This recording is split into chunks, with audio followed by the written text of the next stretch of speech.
K275BS Missoula. We now return to Paddlehead Play-by-Play on ESPN Radio. Back in, just getting started for the beginning of action here on a Tuesday night. Paddleheads and Voyagers set for action. Battle of two teams that finished in the top two spots in the North in the first half. Great Falls, strong first half, and they will look to begin this series on the right note. Looking at action around the rest of the North this week, it will be Glacier and Billings going up against each other in kind of an interesting series in that it is another home-and-home slate like this one is, but the first four games, not the first three, will be at Dealer Park in Billings before shifting things to Glacier for the final two games on Saturday and Sunday. So kind of a rough turnaround there for the Mustangs. Such a quick turnaround having to go up to Kalispell, long trip out there from Billings and having only a couple days to be there. But that's what's going on in that regard. Idaho Falls also facing off with Boise this week, so we'll be keeping an eye on what those teams do. Brayton Daniel coming into the box. We're just about set for action as the left-hander Mitch Sparks takes the hill. The first pitch is in there for strike one. And we're underway at 7:17. Brayton Daniel, Jake Malik, and Riley Jepson, 1, 2, 3. Opposite the left-hander, Sparks, making his first appearance on the mound for Missoula. Eastern Michigan product, the 0-1 pitch is up and away. Evens the count at a ball and one strike to Brayton Daniel. Guy that's having a heck of a year. .352 average, team best in doubles, 13, homers, 10, 41 driven in. That is second on the team. 1-1 to the switch hitting Brayton Daniel. It's a swing and a miss. Pitch on the inside. 1-2 the count. Sparks, the repertoire. Schlack kind of touched on it. Not a guy that's going to blow you away with velocity, but a strike thrower. Similar in that regard sounds like to Seidel. Austin Seidel. 1-2 pitch. Swing and a miss. Change up on the outside. Down goes Brayton Daniel for out number one. And that's how Sparks starts things off on a Monday night here in Missoula with a changeup on the outside. A lot of break on that pitch. Daniel was way out in front. Always a good step in the right direction to get that guy. Daniel, not only a very productive hitter, but he is very dangerous on the bases as well. Great Falls, a team that runs a ton. Right up there with Glacier and Idaho Falls in terms of stolen bases this year. Here's Jake Malik hitting from the left side. He takes a strike. Fastball, 0-1. Another returner from a year ago, as was Daniel, added last year midway through the year out of the University of Oklahoma. Jake Malik, NDSU product. His teammates with Nick Emanuel, both with the Bison. Malik, another solid year for him was last year also, .326 average. The 0-1 pitch, fastball is a called strike. Eric Martinez is behind the plate calling the balls and strikes with Mike Carr at first. Ray Bidwell is at third base. So is your three umpires. Had a two-man crew the last time we were out here. Riley Jepson to follow, 1 out, 0-2 count. Jake Malik in the box. Target away from CC, the pitch. Swinging a ball just tipped foul. Looked to be a little slider on the outside corner. Again coming in at about 75 on the gun. But didn't have that downward bite that we saw from the changeup that got Brayton Daniel. So a little bit different movement on that pitch. 0-2, 1 away to Jake Malik. With Jepson to follow, the 0-2 is just down. That looked like the changeup. A ball and 2 strikes the count. Pitch that just kind of fell right off the table. Off the plate away, though. Pitch that did have 18 inches of horizontal break, according to TrackMan. 1-2. The pitch to Malik. Swinging a slow rolling, bouncing ball, second base side. Throw on to first base from Patrick Chung. Keeps Newman on the bag. Was a little bit wide on the first base side, but Newman was able to keep that back foot there for out number 2. Speaking of the defense, let's take a look at Missoula's defense as Riley Jepson approaches. Starting the outfield, Brandon Riley in left, Keaton Greenwald center field with Lamar Sparks in right. That's your outfield from left to right. Cam Thompson at third base, McLean O'Connor shortstop, Patrick Chung at second base, the big fella Jason Newman at first, Nick Cece doing the catching for the left-hander. Mitch Sparks, 2 outs, here's Riley Jepson.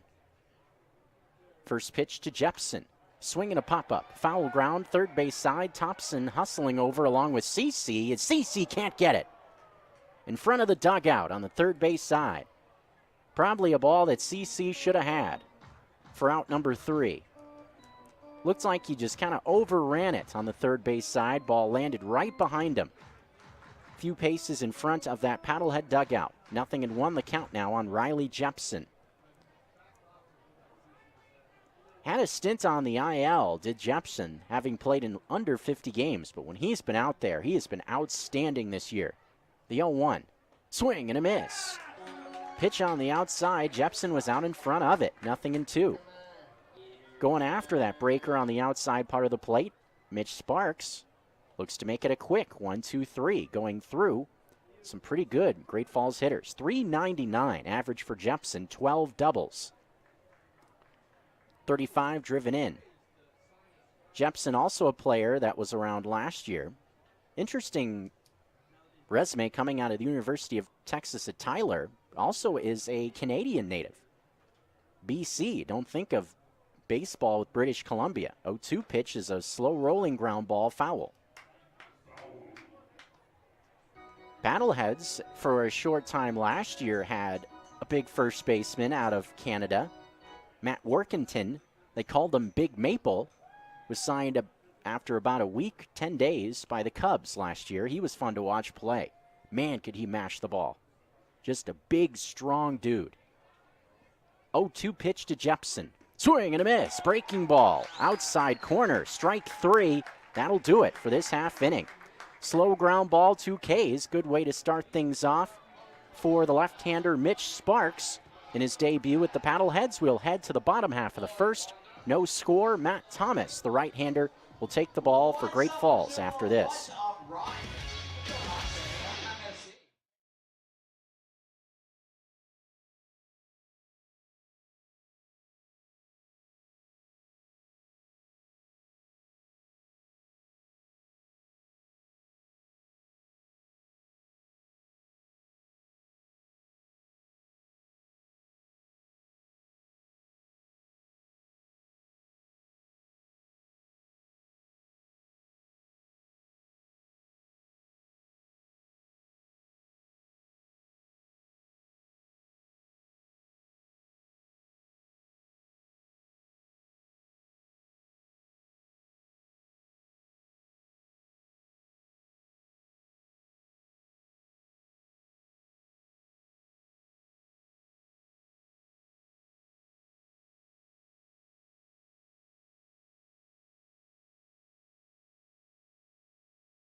For the bottom half of the first inning, the Paddleheads are coming to the plate for the home half of this frame.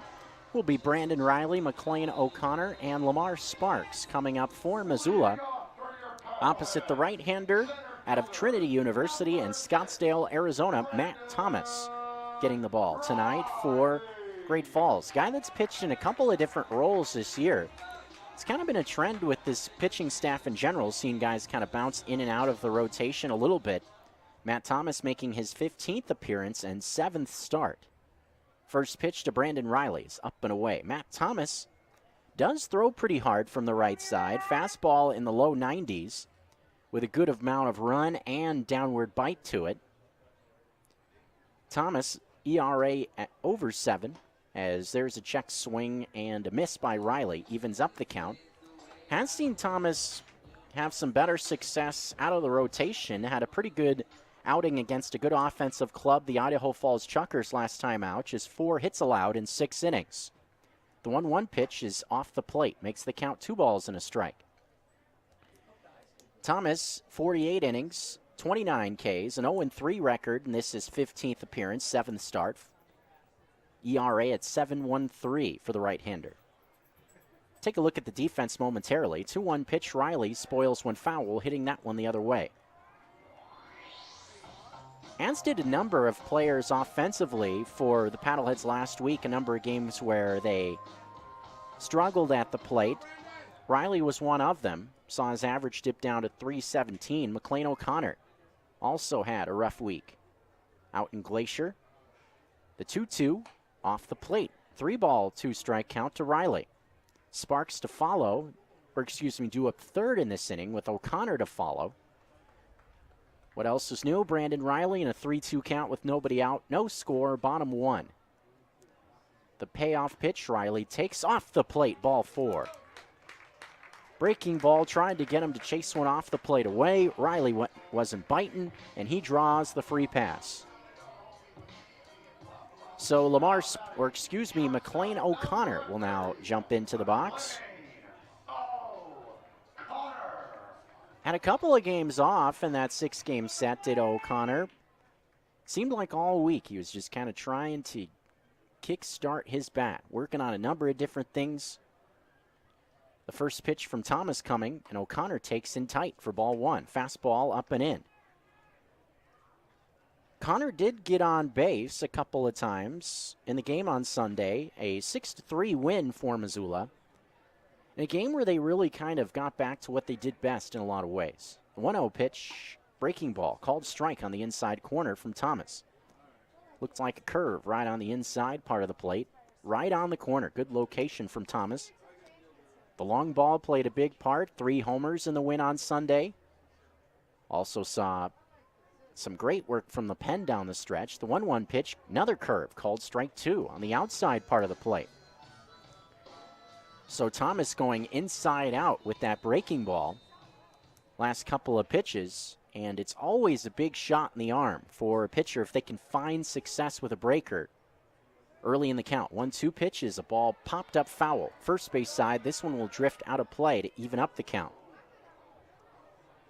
O'Connor average at .280. Mentioned the slow week for him last week, just 2 hits in 16 at-bats last week opposite Glacier. No score. Leadoff man is aboard, though, here in the bottom half of the first with Brandon Riley there. Throw over from Thomas to check up on him. And one of the problems seen time and time again with this Great Falls club this season has been the middle of their bullpen. They have a real solid late-inning guy in Montana Quigley. 1-2 pitch is up and in, evens up the count. But we've seen when those middle relief guys have been called upon, or they've run into some trouble, or when Montana Quigley isn't available. Quigley has had a great year, though. The league leader, or is tied for the league lead in saves with 8. Tossing over to check on Riley again is Thomas in a 2-2 count. Lamar Sparks waits next. Both O'Connor and Riley taking similar approaches, working the count. The 2-2, way inside. Did it hit him? Yes, it did. Breaking ball inside gets O'Connor. So a walk and a hit batsman starts things off. Not exactly how you want to start your evening off, especially because here comes the big boys. Lamar Sparks into the box. Let's take a look at the defense now for Great Falls. Out in the outfield, Braden Daniel in left, Jake Malik center field with Derek Colbush in right. That's your outfield across the board. Riley Jepson seeing a rare start at third base. with Christopher de Guzman at short on the left side of the infield.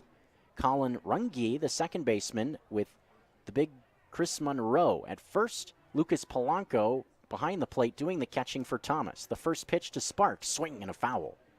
Fastball up on the first pitch, and Sparks just missed it, 0-1. That thing was on a tee, right at the belt. Surely not where Thomas wanted to deliver that one. Especially not on the first pitch where Sparks is sitting in the bushes looking for a fastball. Team best .395 average for Sparks. The 0-1 pitch, off speed, up high. Even count, a ball and one strike. 2 runners on, nobody out. Murderer's Row, 3-4-5 of Sparks, Newman, and Gatewood. Combination that's been so lethal. Trying to put the Paddleheads out in front early. 1-1 delivery from Thomas. In on the hands. Makes the count 2 balls and a strike. Going with a fastball there. Saw Thomas throw a changeup in this at-bat. Believe that's the first time we've seen that. It's been fastball, breaking ball so far. Saw the changeup earlier in the AB. The fastball in on the hands the previous pitch, the 2-1. Another fastball left up high. Ball 3. 3-ball, 1 strike count. Thomas having some trouble here in the first inning to find the zone. He's in danger of putting the bases loaded completely for free. 3-0. 3-1 rather. Sparks takes fastball inside, ball 4. That may signal trouble early because here comes Jason Newman. As Lucas Polanco will now come out of from behind the plate to try to talk to Thomas to calm him down. Jason Newman, not the guy you want to face with the bases loaded in any circumstance. Pioneer League leader in home runs with 24. Also 81 driven in, 384 batting average. I mean, all of it just sounds something out of the career mode from the show. But Newman doing it here in the Garden City. And he has been an absolute menace against these Voyagers. Missed some action against Great Falls due to injury, but in games he's played against the Voyagers, 12 home runs. Swing and a miss at the first pitch he sees, 0-1. Just a fastball challenge up from Thomas. Newman swings through it, 0-1. Another guy that did not have his best numbers against Glacier, did have a home run, turn things around in the final 2 games, did Jason Newman. 0-1 pitch. This one, another high fastball, fouled back. Makes the count 0-2. So a golden chance for the Paddleheads early on here in the first inning to try to jump out to an early advantage. Sparks at first, O'Connor at second, and Riley at third. 2 walks and a hit batsman has gotten the Paddleheads to this point with Nick Gatewood waiting in the on-deck circle. No score, but maybe not for long. Thomas comes home. This pitch taken off the plate. Good take by Newman. A changeup that didn't miss the outside by too much. A ball, 2 strikes the count. Like the idea from Thomas. We've seen pitchers attack the outside often to Newman in recent games, hoping there that Newman would chase that towards the outside and be out in front with the change of speed. 1-2. Swinging another foul. Fastball up and in. That's also been a popular spot in this AB against Newman. Going up and in on the hands, trying to jam Newman. Good spot in the top part of the zone from Thomas there at 93 on the gun. A ball and 2 strikes, still the count on Jason Newman with the bases loaded and nobody out, bottom of the first inning. Thomas is ready near the chest. Here it comes. Fastball down for ball 2. That pitch in a great spot in a 1-2 count, just didn't get the call. Trackman had it right at the bottom of the zone from Thomas there. So Newman maybe catches a break. That spot probably should have gotten rung up. 2-2 now to Newman. Thomas coming home again. Swing and a foul at the plate, right back into the glove of Polanco. Strike 3. That records out number 1. Fastball on the inside part of the plate from Thomas. Just a challenge and a 2-strike count. Newman couldn't catch up. Out number 1. So for Thomas, this inning looking like it was starting, looked like a disaster. Able to get 1 out. Still far from being out of the woods, though. First pitch to Nick Gatewood. Ground ball, third base side. Riley Jepson bumbles it. Everybody's safe. Coming in to score is Riley from third. And Missoula has the lead. Mentioned how Riley Jepson doesn't typically play at third base. Got handcuffed by that ground ball on the third base side and boots it. That's a huge mistake. Instead of at least getting it out somewhere, nobody is out, and the Paddleheads get a run on the board. And the bases continue to be loaded. So this inning kind of going wrong in multiple different aspects if you're a Voyager fan. As Keaton Greenwald will now jump into the box. First pitch to Greenwald. Ground ball slowly hit towards de Guzman at shortstop. Flips to Runge for 1. On to first, not in time. So a fielder's choice records out number 2. That's the good news for Great Falls. The bad news, though, it is a productive out, as McLean O'Connor comes in to score on the play as well. So the score now 2-0 in favor of the Paddleheads. Greenwald picks up his second RBI for his efforts. So a 5-4 fielder's choice, or excuse me, a 6-4 fielder's choice records out number 2, with Cam Thompson coming up with runners now on at the corners with 2 away. Greenwald, great speed at first, takes off. Pitch taken at the knees for a strike. Greenwald grabs second base without a throw from Polanco. So right on cue, says Greenwald, has great speed. He takes off on the first pitch and picks up steal number 16 on the season. Team leader in that category is Greenwald. Right behind is Sparks, who stands at third with 2 away. 2-0 advantage for the Paddleheads. The 0-1 to Thompson. Fastball right there on the outside corner. Good pitch from Thomas to make the count 0-2. Thompson, the 7th batter of this inning. Nick Cece would be next if Thompson can keep this alive with 2 outs and 2 strikes. 0-2 the count. Thomas looking to end the inning with no more damage done. The pitch is off the plate. A changeup makes the count a ball and 2 strikes. Easy take there for Thompson. That one clearly was out of the zone. Changeup from Thomas, not a pitch that's going to move too much, laterally or horizontally, just a change of pace. A ball and 2 strikes the count. Put 3 batters on, 2 walks and hit batter. 1-2. Fastball away. Evens it up.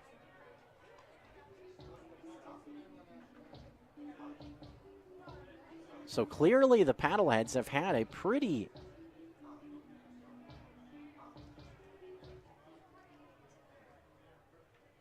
passive approach, so to speak. Working a lot of deep counts against Thomas. The 2-2.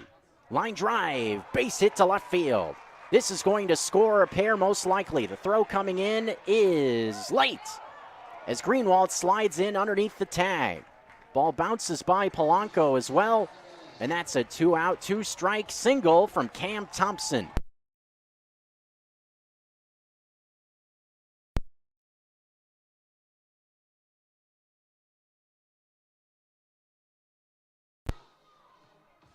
Why did the Comrex just do that?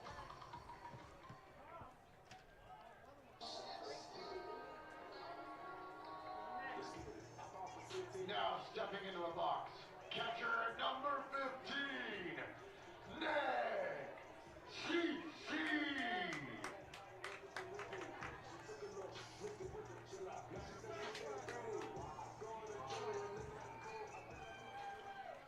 Apologize for that little blip there. We seem to be back here on ESPN Radio Missoula. Little technical glitch there.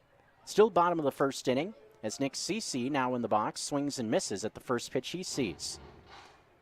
Not sure when we lost you exactly, so just to recap the last batter with 2 runners on at second and third, Cam Thompson singled to left field to bring in 2. So it is a 4-run first inning with Missoula out in front 4-0.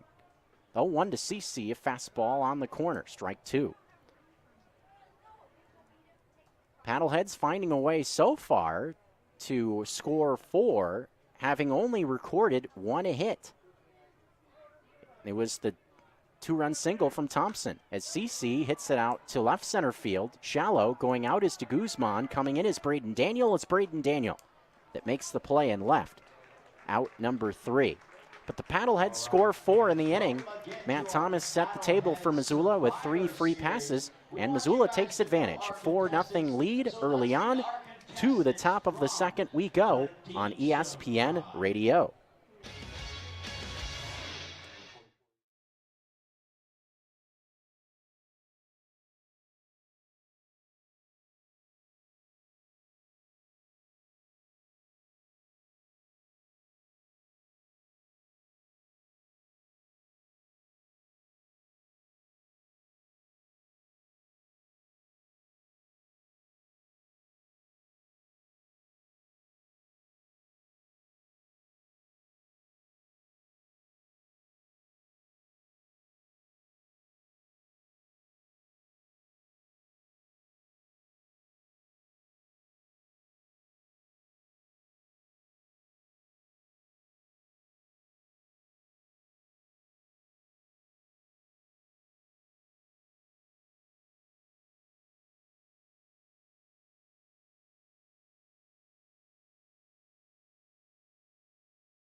On ESPN Radio.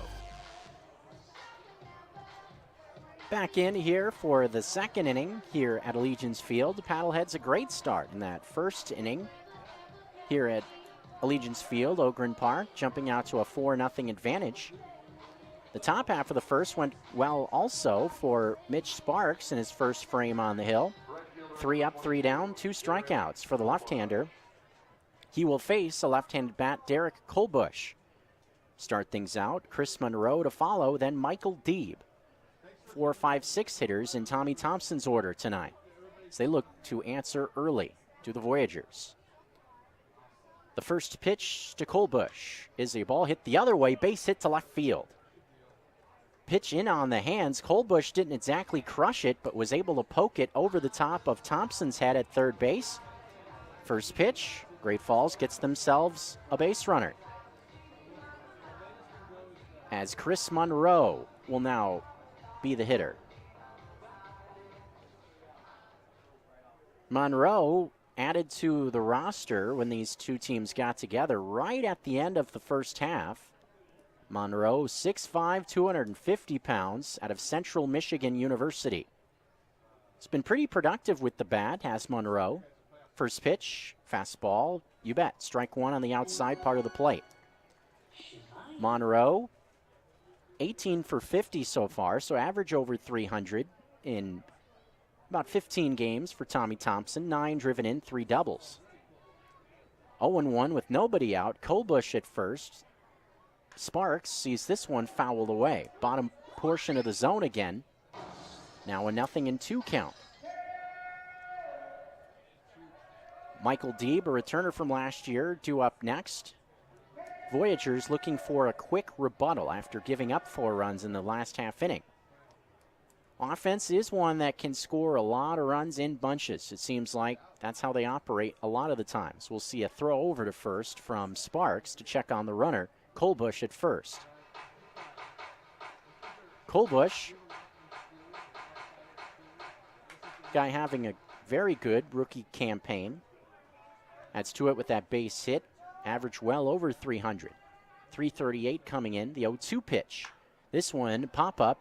Shallow left center. Going out for it is McLean O'Connor is going to make the catch. On the move in shallow left center field. Right in front of Brandon Riley and Greenwald. One of those plays that probably could have been made by any one of those three. But if you got a beat on it, just let him go for it. A pop-up like that, kind of an in-between area. And Monroe got up the end of the bat a bit, pops it up, out number 1. That sends the team leader in RBIs, Michael Deeb, to the plate. A lot of times we'll see him out in left field. Tonight, the DH. Left-handed batter, first pitch, another pop-up. This one more towards the center of the diamond. Going out into shallow center is O'Connor again. Out number 2. 2 quick outs after the base hit from Colbush.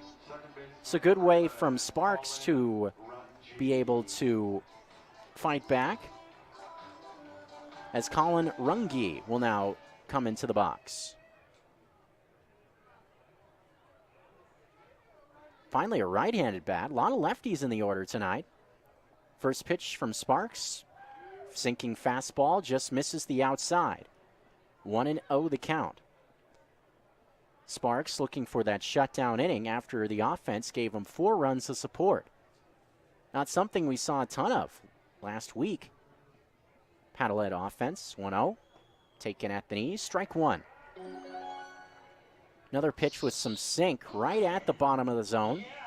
So far, as Michael Schlack said, not lighting up the gun. Fastball has been in the mid-8s, but for the most part has located it well, has Sparks. 1-1, 2 away. The pitch to Runge coming. Off the plate. Makes the count 2 balls and a strike. Breaking ball misses. Runge having a very solid year. .292 average. 7 home runs, 9 doubles. So a guy you have to be careful with in terms of the pop. Doesn't really look like the most powerful guy, but has had power. 2-1. Fastball away. Makes it 3-1 to Runge. So going towards the outside to Runge is Sparks, but he's missed a number of times. Danger of issuing a free pass and a 3-1 count, 2 outs. Number 8 batter, Christopher de Guzman, would be next for Great Falls with Colbush still on at first, the 3-1. High chopper towards third. Thompson's going to go across the diamond and does successfully for out number 3. 5-3 put out, retires the side. Leadoff single, but then 3 outs after that for Sparks. And we'll head to the bottom of the second with the Paddleheads out in front by 4.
Hey, hon, what you doing with your phone? Taking pictures? No, I'm asking you a question. Like what? Hey, Boo-Boo, do flowers have best friends? I'm sorry. I'm afraid I don't know that. Hey, follow me.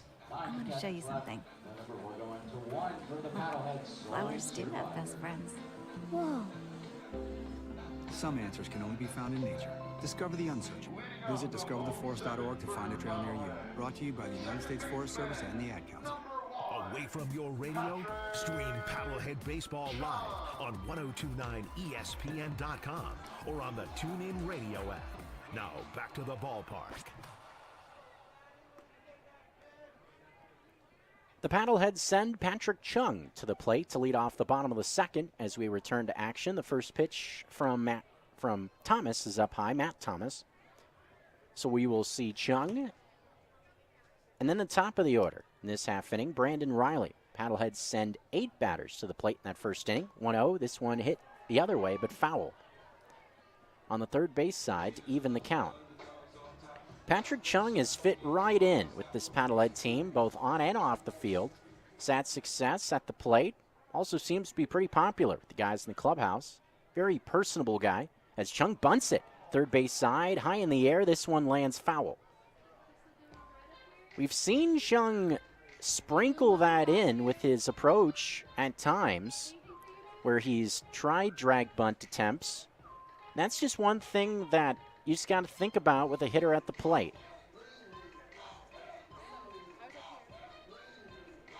Chung bunts that one foul, so he'll have to go back now in a 2-strike count.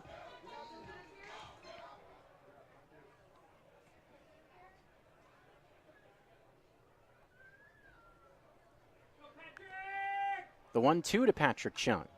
Fouled away again to the left. Going with the location of that pitch, a changeup towards the outside part of the plate was Chung. Chung, a big hit in the game on Sunday, a 2-run single late in the action to stretch the lead out. Patrick Chung overall in 5 games with Missoula, 8 for 17 with a couple of RBIs. So again, very strong numbers at the dish for Chung. The 1-2. Broken bat, pop up, down the third base line. This ball is foul. So Patrick Chung will have to go back into the dugout to grab a new piece of lumber.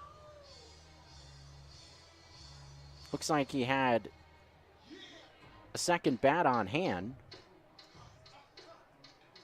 Looks like one of his bats, at least looks like the same color. He took one look at that other bat, though, said nah, and asked for another.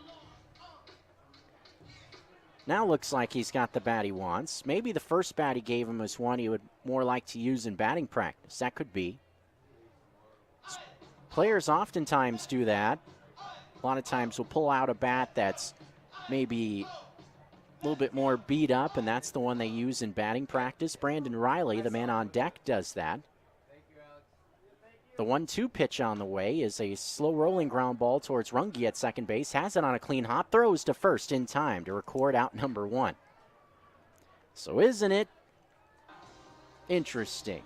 First time these two teams get together with Patrick Chung on the roster. Mentioned a Western Oregon product. Where does he hit it? Right to his old college teammate, Colin Runge, at second base. 4-3 putout.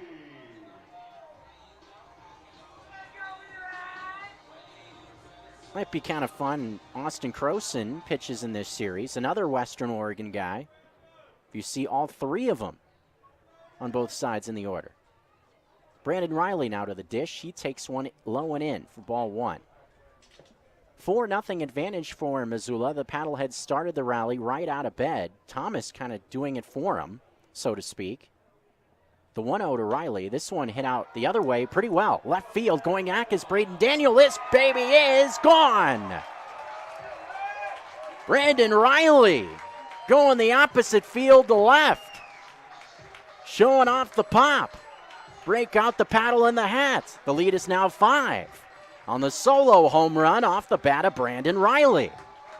Fastball out over the plate. And he did not miss that one. A line drive over the wall and left, going right over the top of the ESPN Missoula sign. Home run for Riley, his 8th of the year, to give the Paddleheads a 5-run lead. McLean O'Connor now to the dish. That one had to feel good for B-Rye. Home run number 8 and RBI number 38 as McLean O'Connor stands in with 1 out and the base is empty. The first pitch is outside, looks like, for ball 1. At least that's what I imagine was the call. Didn't see the umpire call for a strike, but the pitch location-wise looked to be out over the plate. Polanco just got tied up. Maybe he was looking for a different pitch. 1-0 to O'Connor. Here it comes. This one a shot. Right center field. Going back is Colbush on the move. Looking up. He's not going to get this one as it's over the wall in right center for a home run. McLean O'Connor goes back-to-back with Brandon Riley taking on right center field. Initially didn't think it cleared the wall in right center, just sailing over the head of Colbush, but it did. Back-to-back at the top of the order. Home run number 8 on the year for O'Connor as the Paddleheads now lead 6-0. That an impressive swing. Fastball towards the outside. O'Connor goes right with the location. Knee high on the outer half. 103 off the bat, 410 feet to right center for a home run. Here's Lamar Sparks. Swing and a miss at the first pitch. A changeup, 0-1. So Matt Thomas doing a lot of the heavy lifting in that first inning, putting guys on base for free. This half inning, it's the Paddleheads flexing their muscles with the pop. 0-1. Fastball called a strike on the outside part of the plate. Sparks thought it was off the plate, so did Trackman. Had it about a ball and a half off the zone. Sparks drew a free pass in the first. Thomas walked the bases loaded, or I should say, walked 2 and hit a batter to load the bases. 0-2. High chopper towards de Guzman at short. Handles a bad hop. Throws to first. Sparks beats it out for an infield hit. Sniffing a hit the whole way was Sparks. De Guzman had to wait for that hop. A high hopper at the shortstop. By the time he got to it, wasn't anything he could do.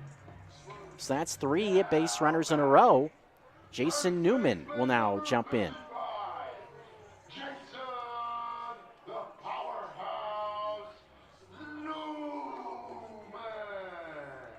See how Newman does in his second at-bat against Thomas. He struck out swinging his first time. Paddleheads on the board again in this inning. First pitch is down and in to Newman, skipping away from Polanco a bit, but not far enough where Sparks moves ahead.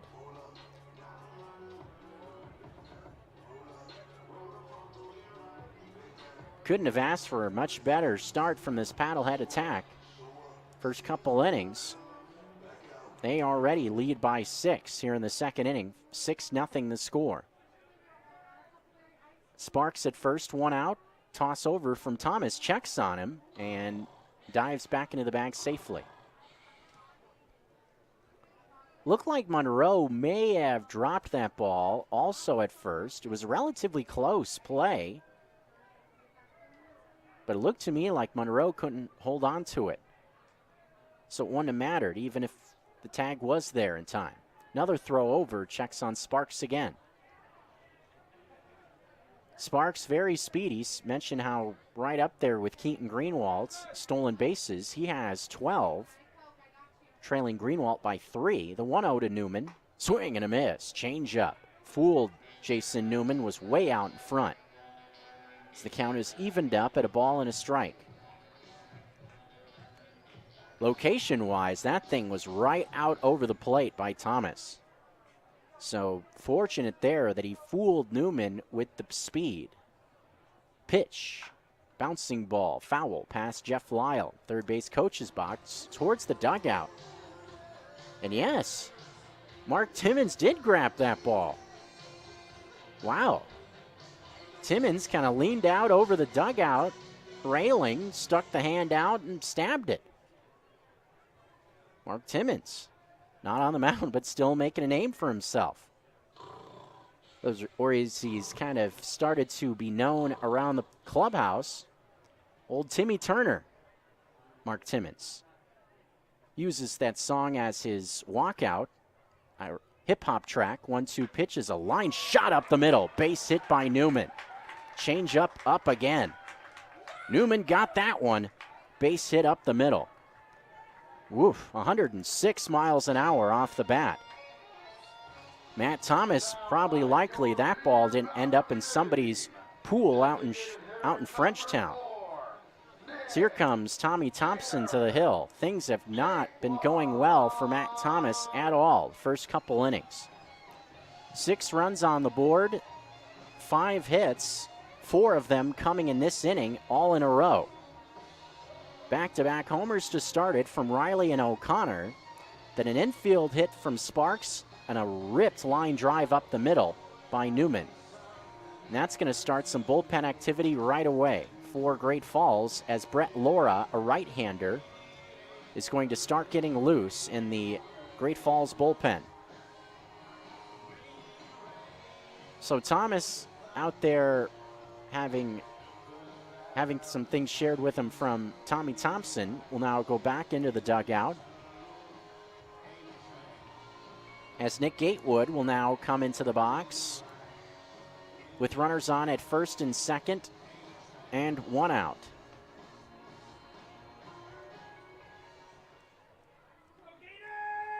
Gatewood reached on an error by Riley Jepson his last time. First pitch is off the plate. Changeup misses 1-0.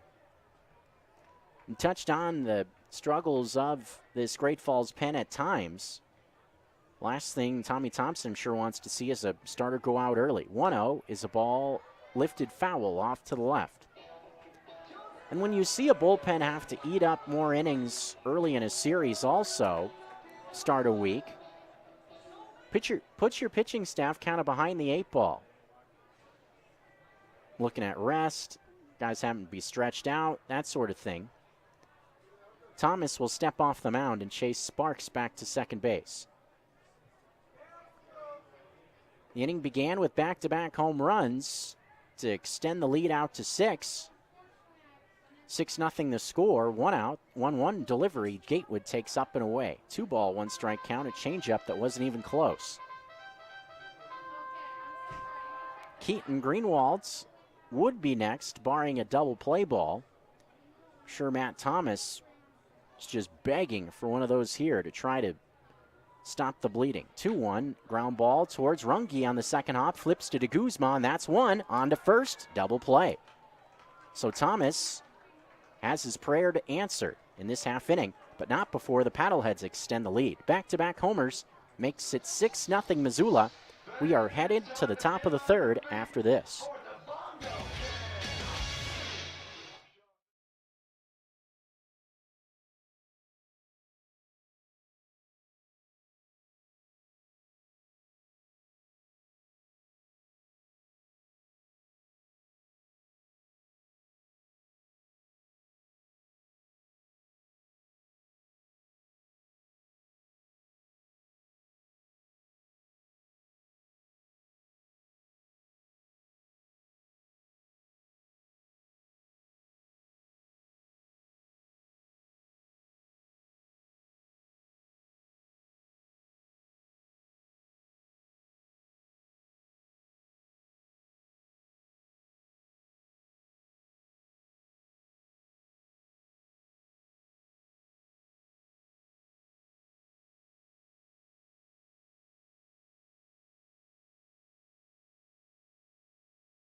We're in the third inning now. Paddleheads lead by 6. So, 6-0 score. Montana Grizzlies will be taking the 4. Big break for Great Falls. Instead of seeing 2 outs and the bases empty, 1 out with a man on at first, with Braden Daniel coming into the box. Daniel struck out swinging to lead off the ball game in the top of the first inning. Tough guy to double off with good speed, with Polanco on at first. Not a guy that has good speed on the bases. First pitch to Daniel. This one popped up, foul territory, first base side, a long run for Newman, and he can't get it. Near the bullpen area on the first base side. Newman hustling up the line, almost looked like he overran it on the first base side. Ran past it. Pop up going down the line in a spot where only Newman had a chance to go get it. Looked to me like it landed behind him.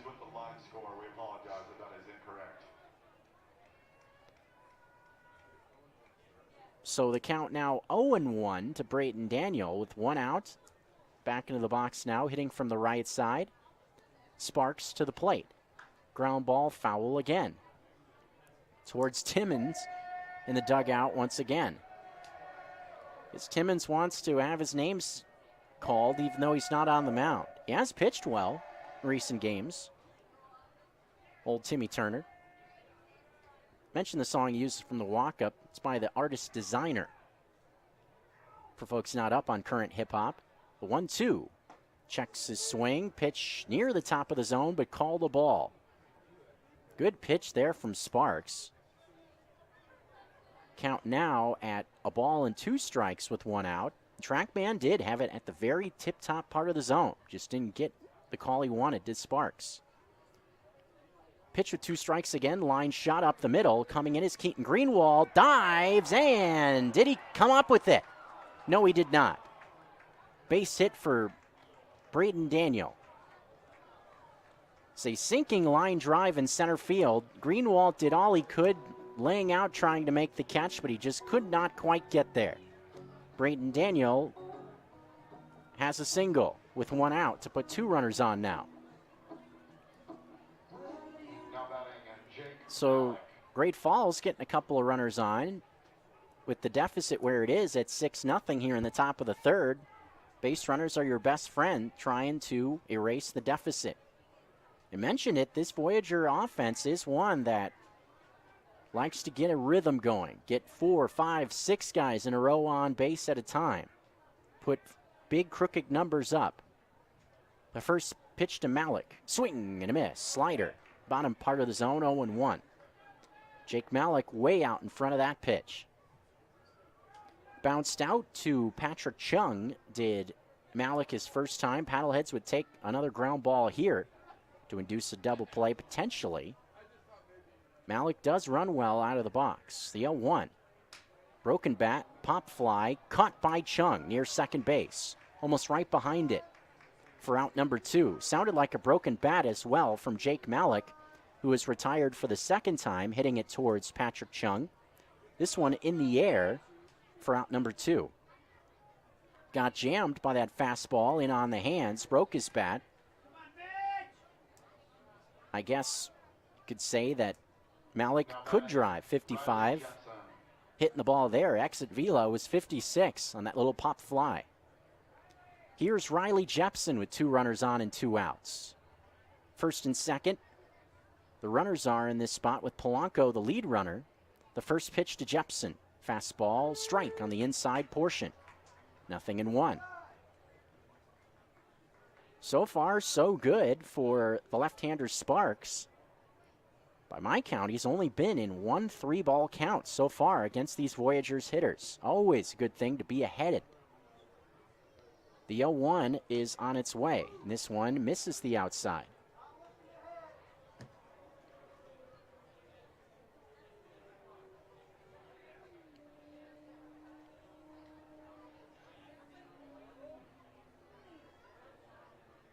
One and 1 to count to Riley Jepson, also a strikeout victim in the first. The pitch from Sparks. This one a ground ball towards the middle, through the middle. A base hit by Jepson. They're going to wave in Polanco. The throw from Greenwald will be to O'Connor. And that's a base hit and an RBI for Riley Jepson to get the Great Falls Voyagers on the board. Just going right back up the middle. A pitch that caught too much of the plate from Sparks. An RBI single for Jepson gets Great Falls on the board. Now a 6-1 contest. RBI number 36 for Jepson. Still 2 runners on with 2 outs in the frame. Due to the error by Chung, that run is an unearned run in this half inning. Colbush a single in his last at-bat in the box now. First pitch to Derek Colbush. At the knees, good pitch, slider, strike one. Right there on the outside at the knees. Right on the corner. Great way to start off an at-bat. A good change of pace, also in a great location, not in a spot where you're going to get touched up too much. The 0-1 coming to Colbush. Fouled away to the left. Another pitch at the bottom portion of the zone, a fastball with a good amount of sink on it. Now an 0-2 count on Colbush. Colbush in the first pitch he saw back in the second, opposite field single to left. Trying to do more damage with 2 outs is Colbush with Brayton Daniel at second base. Jepson at first. Great Falls on the board, still trailing by 5. The 0-2 from Sparks off the plate. A ball, 2 strikes, the count now to Colbush. Nice crowd on hand for weekday action here in Missoula, enjoying the clear skies. Temperatures cooling off as the evening goes on. 1-2 to Colbush would be Monroe up next. If this inning goes on, the pitch from Sparks. Line drive past Thompson into left field. That's going to score Daniel most likely. Here comes the throw from Riley. It's late and brings Cece off the bag. More production with 2 outs from the Voyagers. RBI single from Derek Colbush makes it a 4-run game. And I believe that will also be an unearned run. Number 32, Chris Monroe. Chris Monroe will now step into the box. But give Great Falls credit. In this inning, a couple of good at-bats from Jepson and Colbush with 2 outs to cut into this deficit. Now a 4-run lead for Missoula. Like I mentioned, this team very capable of putting a lot of at-bats like that together. Chris Monroe now to the plate, looking to keep this 2-out rally going. With runners on at the corners, the first pitch. In on the hands, gets away from Cece. Here comes Jepson from third, and he'll score. Makes it 6-3. I'd have that as a pass ball from Cece. All this with 2 outs from Great Falls in the inning. They've cut this Paddlehead lead in half.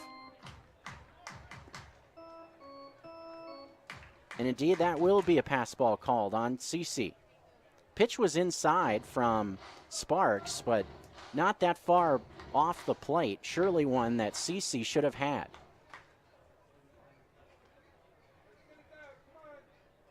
So Monroe not getting, or excuse me, Sparks not getting help on the mound.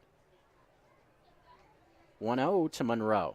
Ground ball towards the middle, backhanded. No, not stopped by Chung. It's into center field. This is going to bring Jepson home. It's now a 2-run game on the RBI single from Chris Monroe. 3 RBI singles in a row in this half inning for Great Falls. All of it with 2 outs. As Michael Deeb will step in. Now Michael Schlack will head to the mound to talk with Sparks on the hill. Things had been just cruising right along through the first 2 innings. Looks like after de Guzman bounced out that we're going to see 2 quick outs with the bases empty. Instead, Polanco reaches on the error. Never since then, this Great Falls offense has just been finding success with line drives using the whole field. And I've mentioned it a few times, this is how this Voyager offense operates. Seems like Great Falls is either putting up big numbers in an inning or they're not doing anything. Kind of an outhouse or castle approach. In this inning, it's working out. The way this ball game started also, with everything going wrong for the Voyagers, with Missoula scoring 6, this is a great answer for the Voyagers to get back into it early. Now just trailing by 2.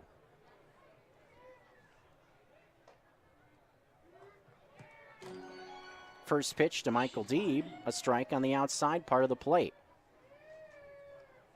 So Deeb looking to keep this rally going with Monroe on at first base with 2 outs. Deeb hit a pop-up to O'Connor's last time in shallow center. The 0-1 catches the outside, 0-2. Fastball, bottom portion of the zone.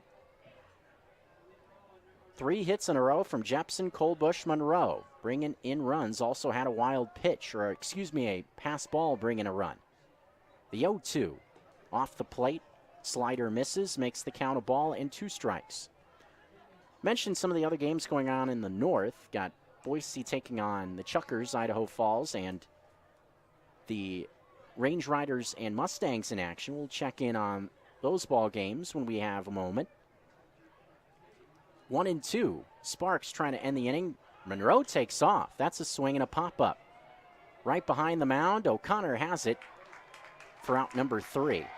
Not expecting to see Monroe take off. Big guy at 6'5", did there, but it's the end of the inning on the pop-up off the bat of Michael Deeb, who is now 0 for 2. Great Falls finds success with 2 outs, though. They score 4 with 2 away. Now just trail by 2, 6-4, your score.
Message from NHTSA and the Ad Council. Away from your radio? Stream Paddlehead Baseball live on 1029ESPN.com. Now back to the ballpark. Keaton Greenwald getting started what is the bottom of the 3rd. First pitch went by for a strike, 0-1. Another strike from Thomas on the second pitch, 0-2 now to Keaton Greenwald. With Thompson to follow, then Nick Cece. 6, 7, 8 spots for Michael Schlack. The 0-2. Swing and a miss. 3 pitches, 3 strikes, and a strikeout of Keaton Greenwald. Chased a breaking ball towards the outside. Second strikeout for Matt Thomas, as we'll now see Thompson step into the box. This game changing very quickly. The top half of this 3rd inning, a 4-run rally from the Voyagers makes a 6-run game now just 2-run advantage for the Paddleheads. Big part of the 4-run rally in the first inning, Cam Thompson stands in. First pitch, down and off the plate. Changeup missed, makes the count 1-0. Thompson a line shot and a 2-strike count with 2 outs to left field to bring in a pair. 2 runs came in the next half inning, back-to-back home runs for Missoula. 1-0 is the count to Thompson. The pitch, outside again, makes it 2-0. Again going off the plate with a changeup, second pitch in a row.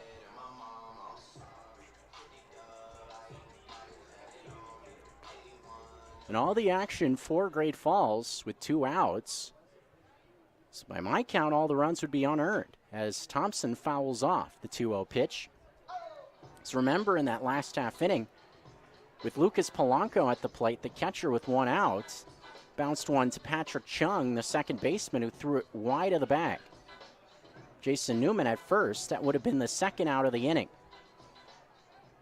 And all the runs for the Voyagers came in to score with 2 outs already recorded. The 2-1 with one out. Off the plate again to Thompson.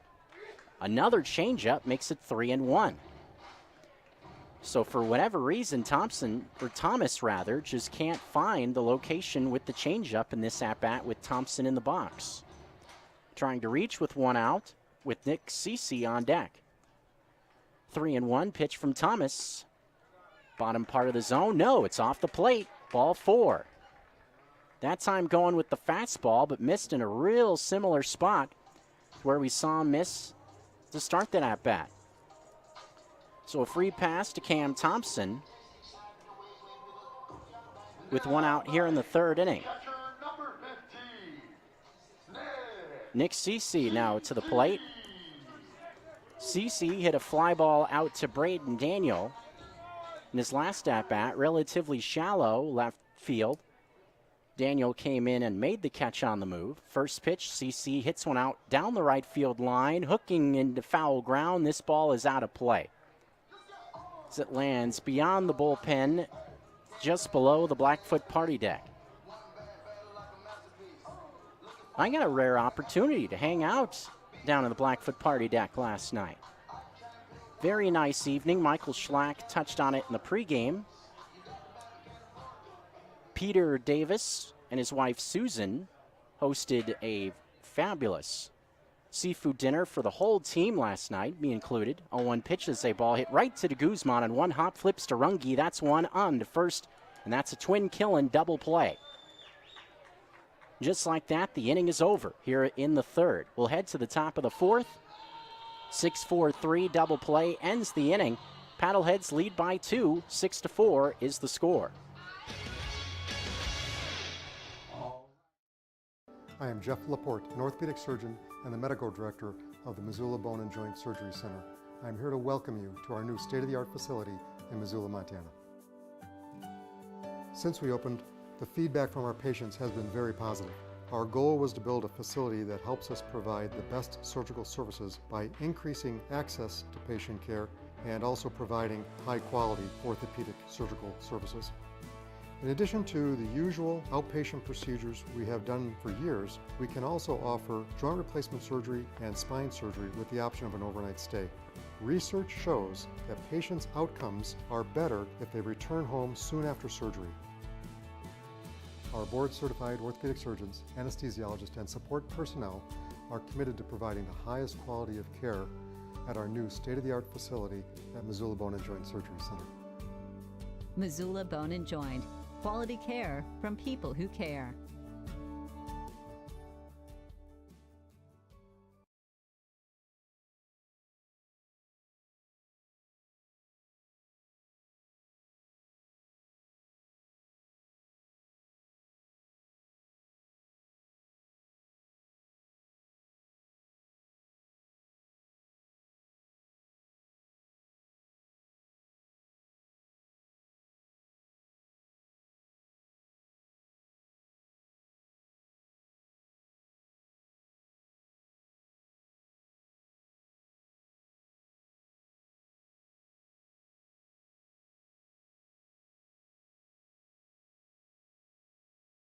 .9 ESPN Missoula, your home of the Missoula PaddleHeads.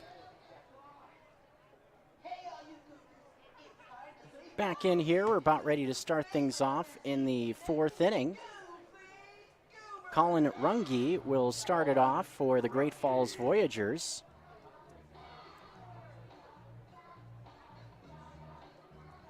Runge and the bottom third of the order coming up for Great Falls.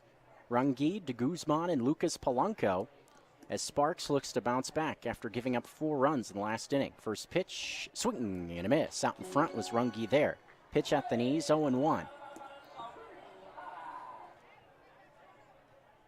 So Sparks getting a taste of what this Voyager offense does when it's at its best, putting base runners together. 0-1, Runge bounced out to third his last time as he swings and hits one a ton. Down the left field line, this one going towards the corner. Brandon Riley looking up, and it's off the very top of the wall for a double for Runge. Pitch on the outside, a towering fly. I thought it was going to clear the wall and left, but it hit off the very top. just barely stays in the yard, and Runge's got himself a two-bagger, his 10th double of the year. Stop number 15, Christopher de Guzman. So Christopher de Guzman will now step into the box. De Guzman also bounced out to Cam Thompson. That was to start the last half inning. Great Falls building some momentum, though, the last two frames. Runge dancing at second base, and now Sparks will step off. Pretty quiet start in the first two innings, just one base runner, one hit. But now 4 the last couple innings. Double here to start it. First pitch to de Guzman. Fastball misses the top of the zone, 1-0. Borderline pitch towards the outside from Sparks. And all of a sudden, a 2-run game. De Guzman representing the tying run at the plate. Great Falls, a quick comeback the last couple innings, at least trying to trim the lead further here. 1-0 pitch. This one catches the outside corner. Fastball running a bit away from the right-handed batting de Guzman, evens up the count at a ball and a strike.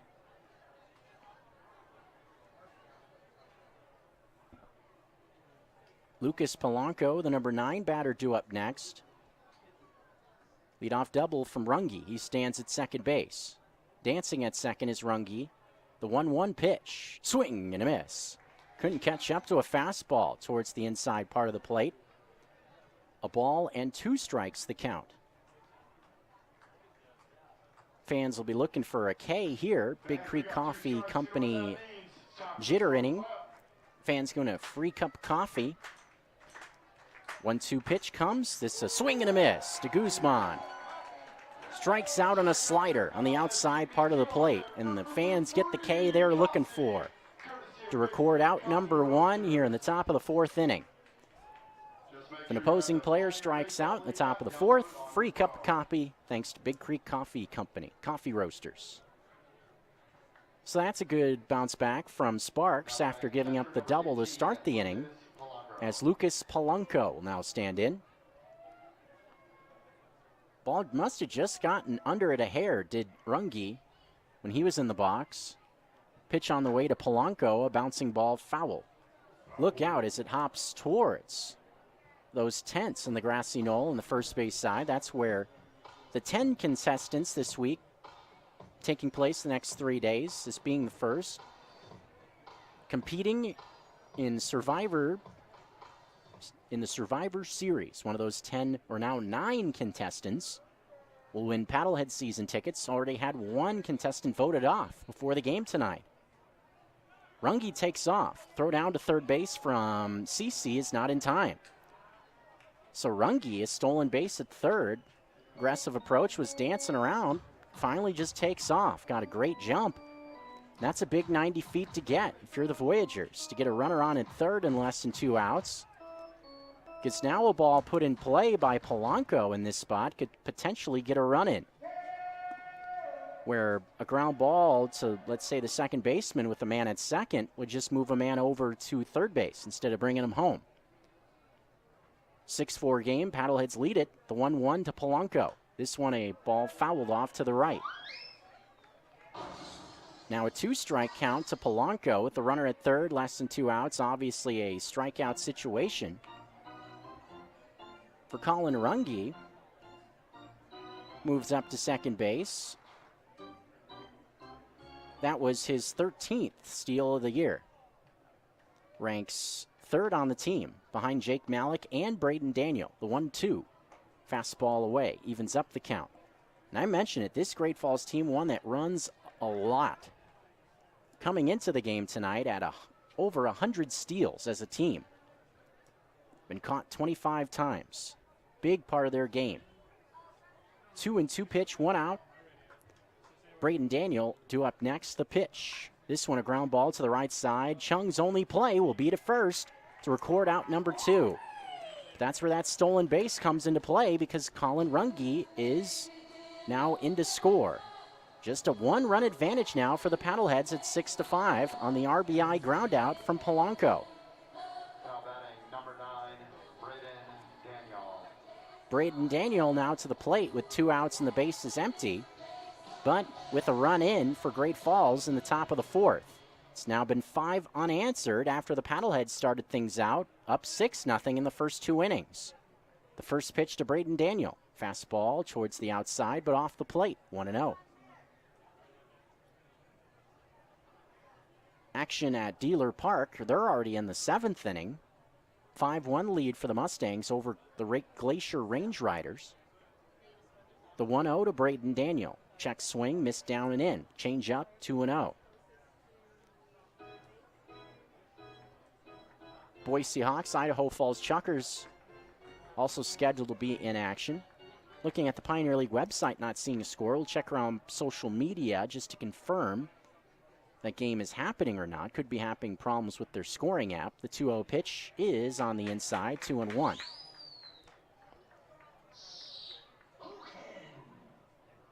Usually it would indicate the game would be postponed online if it was that issue.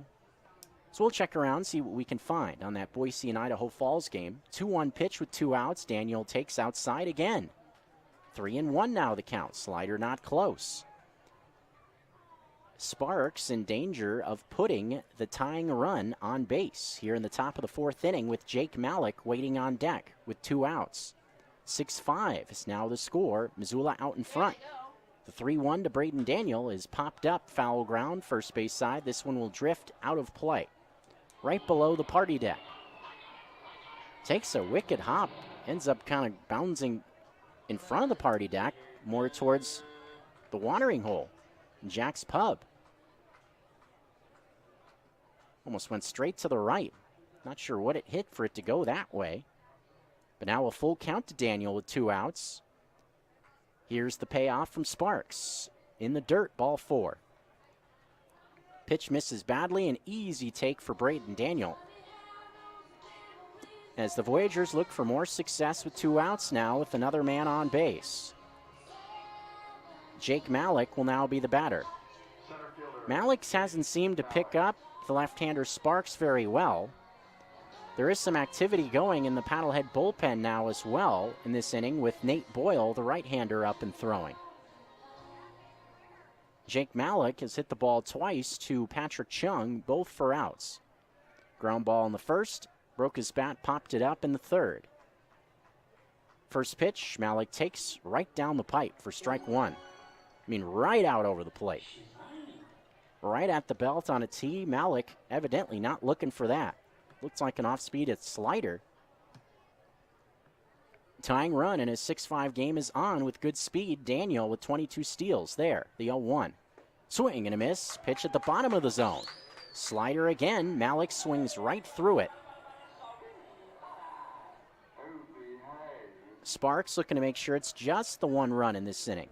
Double from Runge, a stolen base, came in to score on the RBI groundout from Lucas Polanco. 0-2 to Malik, the pitch. Runner goes. Swinging a ground ball, foul. Look out on the first base side. Look out. Assistant coach Kate Sisler had to jump out of the way of that one.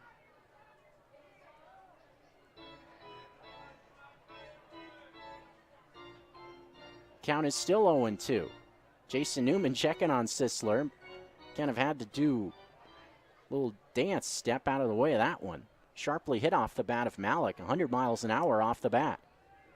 Here's another 0-2. Not chasing this one down and away, another slider. Count a ball and 2 strikes now to Jake Malik. If this inning rolls along with 2 outs, we'd see Riley Jepson come up. And if you're Sparks on the mound, you have to really be focused in on doing all that you can to make sure that that does not happen. Jepson's such a productive hitter. 1-2, the pitch to Malik on the way. This one popped up, foul ground. Thompson will see it drift out of play on the third base side. We'll see another 1-2 pitch to Jake Malik. Another slider in that spot, bottom part of the zone, towards the outside corner. Tough pitch to handle, but Malik just fought it off to see another. Mentioned the 22 steals for Braden Daniel, only been caught twice. The 1-2. Oh, up, just up. makes the count 2-2. Fastball misses high in that spot.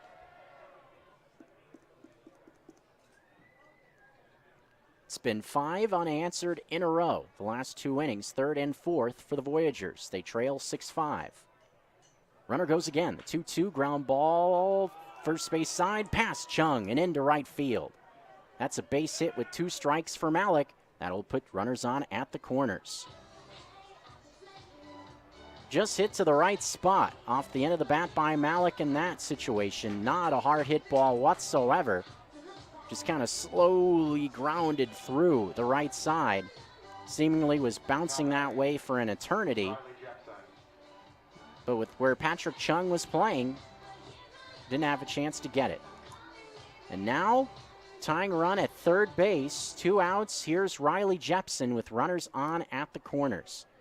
Great Falls a chance to erase a 6-run deficit. First pitch to Jepson. This one a shot left field. Going way back there and gone. Riley Jepson got a mistake right out over the plate on the first pitch, and he did not miss it. A 3-run blast, and the Voyagers have the lead. Now 8 runs in a row, and it's an 8-6 game. On the 3-run shot off the bat of Riley Jepson. Home run number 7 on the year for Jepson. And I would imagine once we hear Monroe's name called, we'll see Michael Schlack head out of the dugout.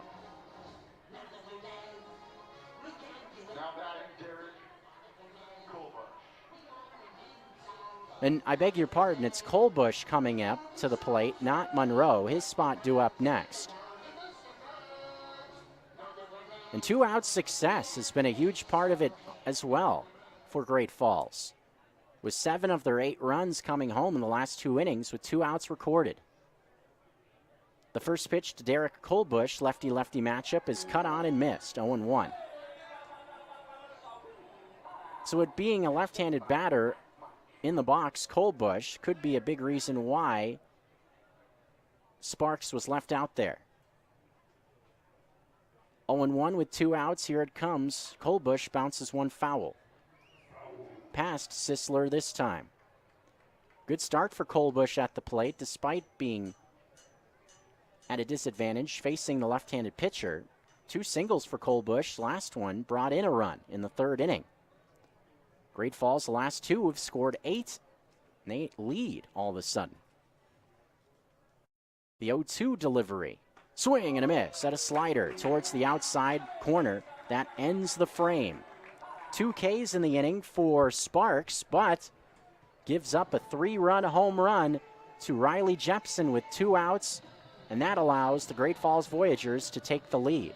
8 runs in a row from the Voyagers, 8-6 game, they're out in front.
Back here for the bottom of the fourth, Patrick Chung swinging at the first pitch, hits one the other way, but Braden Daniel striding towards the line is able to stride in and make the catch.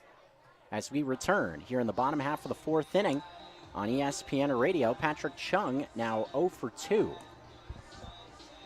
Top of the order now on the way as Brandon Riley will come to the plate with Matt Thomas still on the hill as well. Put up a 0 last time he was out there. One out walk, but was able to end the frame on a ground out double play. After starting off well, Sparks 2 scoreless innings, things falling apart the next 2. Brandon Riley to the plate. The first pitch Riley takes just below the knees. Changeup 1-0. Brandon Riley, part of back-to-back home runs in the second inning. He's walked and homered. Paddleheads were cruising through the first 2 innings, it seemed. 1-0 pitch to B-Rye is at the knees. This one called a strike on the inside part of the plate. Another changeup. Going inside out on the last 2 pitches with Thomas on the mound. McLean O'Connor waiting next for the Paddleheads. Interesting to see how they react after the big 2 innings. The one pitch is skipped in. 2 ball, 1 strike count. Boyle is still throwing in the bullpen off to the left, so I would imagine that means Nate Boyle will be coming into this ball game for the top half of the 5th. So 4 innings, that's it for Sparks. The 2-1 to Riley. Line drive over Monroe's head. That's a fair ball coming up the first base line. That will be extra bases for Brandon Riley. He will stride up at second base with a stand-up double with 1 out. Good start to this series for Brandon Riley. He's been on base 3 times already. 2 for 2 with a home run and a double. His 11th double of the year there. As McLean O'Connor will now stand in. O'Connor, an impressive swing in his last at-bat. Attacked the first pitch he saw from Matt Thomas and hit it over the wall in right center field. A 2-run shot, or a solo homer rather, for McLean O'Connor. As Riley and O'Connor went back-to-back in the second inning. O'Connor taps one foul, third base side, 0-1. But after that swing in the second, Paddleheads had a couple of runners on at first and second. Inning ended on a double play off the bat of Gatewood. So no more runs in that half inning. After that sequence, Voyagers, the last 2, have taken the lead as Thomas steps off the mound and chases Riley back to second base. So it's been back and forth. First 4 innings, Missoula scoring 6 unanswered the first 2, with Great Falls scoring 8 unanswered in the third and fourth. Unearned runs a factor in that third inning. Riley Jepson, the big swing in the third, a 3-run home run with 2 outs. The pitch 0-1, O'Connor takes up and in. Off speed, misses, evens up the count at a ball and a strike. All 3 games here in action this series, or this 3-game set here in Missoula, all night games. Action shifting to Great Falls over the weekend. We'll have one matinee affair there. 1-1 pitch is a broken bat. Bloop, center field. This one's going to get down in front of Jake Malik. Here comes Brandon Riley. The throw way to the left. Polanco in between home and third base ends up with it. O'Connor advances to second on the throw. That was an ill-advised throw from Jake Malik. Brandon Riley got a great jump right out of bed, so had no business trying to throw home in that spot. Should have just thrown to second base. Leads to a free 90 feet for McLean O'Connor. Good start for O'Connor as well in this series. Having a slow week last week in Glacier, that's an RBI base hit. His 30th ribby this year. He's now 2 for 2. Lamar Sparks to the plate with 1 out and a man at second base. Paddleheads cut the deficit to 1, now 8-7. First pitch to Sparks. This one a ground ball to Guzman. Boots it at short. Everybody's safe. Ball pretty well hit on the left side. Fastball right out over the plate from Thomas. De Guzman tried to backhand it. Probably knew he had to hurry with Sparks coming up the line, and he boots it at shortstop. There are now runners on at the corners. With one out, here's Jason Newman.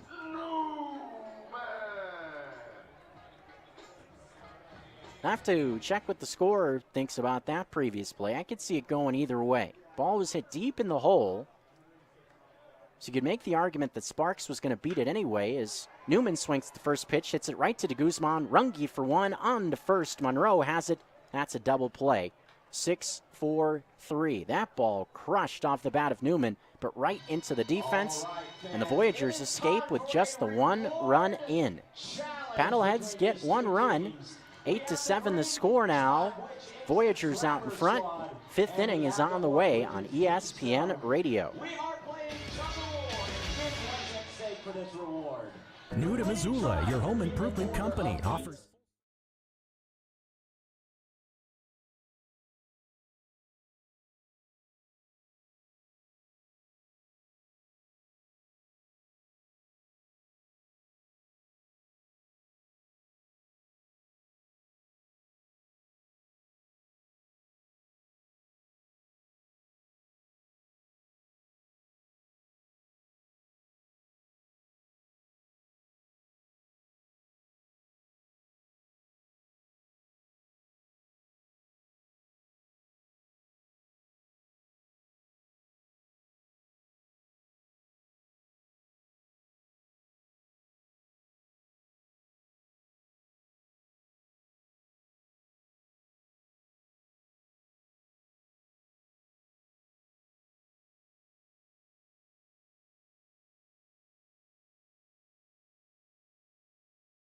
Hey, son, how you feel?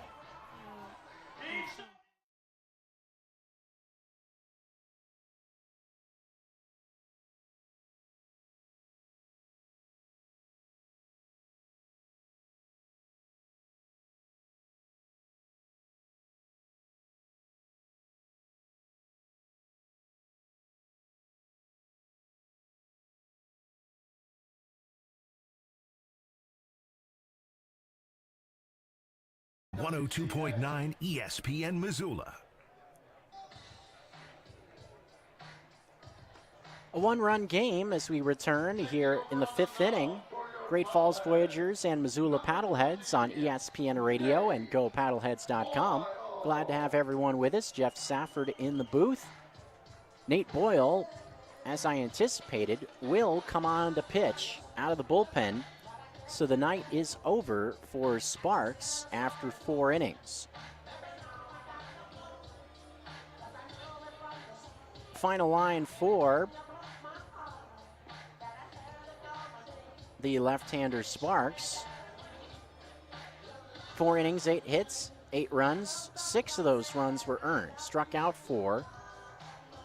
Nate Boyle on the hill, a rookie. Paddleheads found him in collegiate summer ball, pitching for the Bismarck Larks before coming over to the Paddleheads. And he has been a nice weapon out of the bullpen. This is 10th appearance on the hill. 13 Ks for the right-hander. 1-0 record. ERA of 3.60. And really his last couple outings, seems like Boyle has started to put it together. Last time out against the Range Riders in a game that got away from the Paddleheads early, a 13-2 loss, but Boyle was one of the few bright spots from that ball game. He pitched 4 innings, gave up just 1 hit. Out of the pen for Missoula, he'll look to eat up a couple of frames here as action begins here in the 5th inning. With Monroe at the plate. Chris Monroe, followed by Michael Deeb and Colin Runge. 5, 6, 7 spots for the Great Falls Voyagers, who have scored all 8 of their runs over the last 2 frames. Monroe, 1 for 2 so far. The first pitch from Boyle is a fastball on the inside corner. 0-1. The repertoire for Boyle much different than the left-hander Sparks, who just departed. A little bit more giddy up on the fastball from Boyle. Great downward bite on it from the right-hander. A lot of vertical break. 0-1, the pitch to Monroe. Swing and a miss. Chased a fastball off the plate away. Count quickly 0-2 on Chris Monroe. Monroe was part of a 3-batter stretch in the third with 2 outs, all netting runs, 3 RBI singles in a row. That started the comeback trail from the Voyagers, took the lead for the first time in the last half inning. 0-2 to Monroe early in this at-bat. Boyle coming home. This one shot foul. Down towards those survivor tents down the line. Had a little in-between inning game between the reshuffled tribes. A little tug of war. Mentioned 10 contestants started the action today. They'll spend 3 days in the park in the tents, competing in challenges. See who will win Paddlehead season tickets. Already had one person voted off right before the game. So the Paddlehead's not messing around. Giving people the boot. 0-2 pitch rather is a fly ball. Right center field. Greenwald drifting back. Makes the play. Medium depth center field. Said right center is the other right center, and left center field almost parallel to the 398 sign for out number 1. Monroe, another instance where he just got off the end of the bat a bit. Now 1 for 3. Michael Deeb now to the plate. O'Connor's been a popular guy with Deeb in the box, has popped it up twice to O'Connor. So far has Michael Deeb. With 1 out and the base is empty, facing Boyle now for the first time. Left-handed batting Deeb. Boyle set near the chest, ready for this first offering. Here it comes. Fastball, right there, strike 1. Fastball looked to have a little bit of movement going towards the left-handed batting Deeb in that spot. 8 runs on 8 hits for Great Falls to this point. 7 runs on 8 hits for Missoula. So both offenses swinging it well.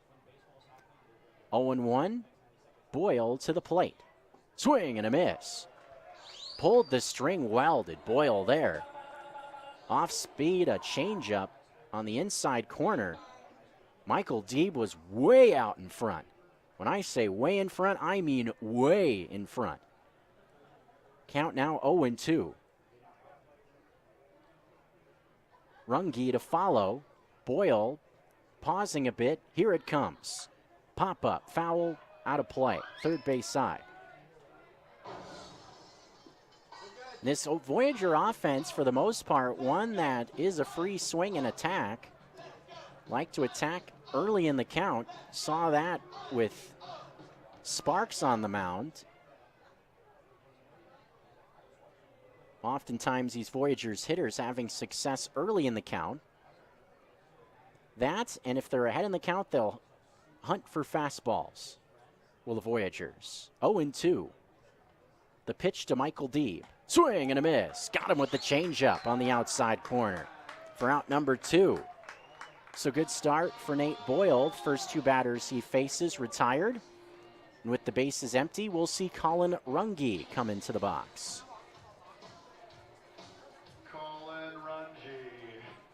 Runge hit a towering fly ball down the line and left his last time. That hit off the very top of the wall. Very close to a home run, was a leadoff double for Runge. Ended up scoring in the inning as it was anyway. The first pitch, fastball, top of the zone, strike 1. Runge didn't think so. Count is 0-1 though. Fastball, according to TrackMan, was pretty solidly in the zone. So Runge didn't have much of an argument. Looking back towards home plate in that spot. Looking at Martinez. 0-1 with 2 outs in the inning. The pitch from Boyle. Swing and a miss. Sinking changeup makes it 0-2. That's been a great change of pace so far. Both Deeb and now Runge have been way out in front of that pitch. Tough to handle. 0-2, 2 outs, looking for a quick inning against Boyle. The Paddleheads trailing 8-7, the 0-2 pitch. This one down below the knees. Again going with the changeup to a similar spot to Runge to the previous pitch. And why not? After seeing Runge go after it, the 0-1 count, trying to make life easier on yourself, see if he'll chase it out of the zone 2 pitches in a row. 2 outs, bases empty, top 5 here at Allegiance Field. Lights are on, the sun is down, still have some sunlight hanging around. See the sun peeking on the top of Mount Sentinel at the moment. Pitch to Runge misses the inside. Another off-speed pitch evens things up here at 2 balls and 2 strikes.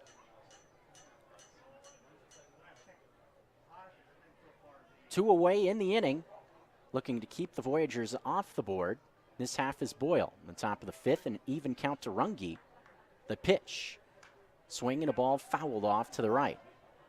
Another off-speed. Boyle just keeps going back to that changeup in this at-bat opposite Runge. He fights that one off to stay alive. See if he comes back with heat now. After seeing the changeup a couple of times, Runge waiting. Open stance from the right, resting the bat on his shoulder. Boyle looks ready at the chest, the 2-2. Foul away to the right. Did go to a fastball, and that pitch to Boyle. Attacking the bottom portion of the zone towards the outside corner. Tough pitch to cover if you're Runge in the box, and 2-strike count. But he did well there to just foul it off to live to see another.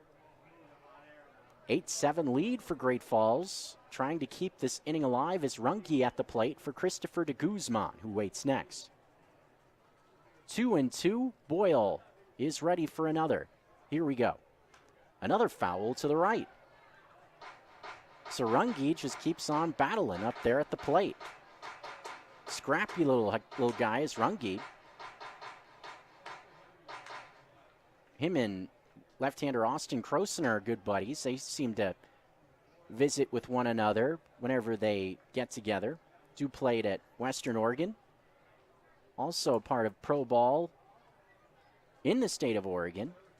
Last year in Salem. The 2-2 pitch. Swing and a miss. Out in front of the changeup. Finally got him with that change. Did Boyle to end the inning. 2 Ks, both swinging here in the top of the 5th. Missoula trails, but just by 1. 8-7 is the score. We're headed to the bottom half after this.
Back here for the bottom of the 5th inning. Some may have caught a little glimpse of it or maybe heard a bit. But some special guests coming by the booth. Our very own Becky Smith at the game tonight. Head of Missoula Broadcasting Company and, of course, ESPN Missoula. So good to see Becky, along with Tucker Sargent as well. Both of them in attendance. Get to see Tucker quite a bit this fall and spring seasons around Missoula. 1-0 pitch, a called strike. You'll find quickly approaching. Man, it's coming on us quick. Grizz Hockey you'll find right here on ESPN Radio. Myself, Jeff Safford, on the call of those hockey games this year. Season opens on September the 30th against University of Providence. Nick Gatewood at the plate takes it outside. Now a 2-1 count. So a good tie-in there for folks around Great Falls also. You can check out Grizz Hockey. They visit the Argos come September. First game of the year is against Providence here in Missoula. Then they'll play the Argos the next night. As a 2-1 is hit out into left center field. Going back a bit is Jake Malik towards the warning track, makes the catch. Right in front of the Coke sign in left center field. That ball had more carry on it than I initially thought off the bat of Gatewood. Hit it 380 feet, but not well enough, as that is out number 1 to start off this half inning. Gatewood, a quiet 0 for 3 so far. It's Keaton Greenwald will now come into the box. Been cool to see Beck Smith, head of Missoula Broadcasting, and Tucker Sargent.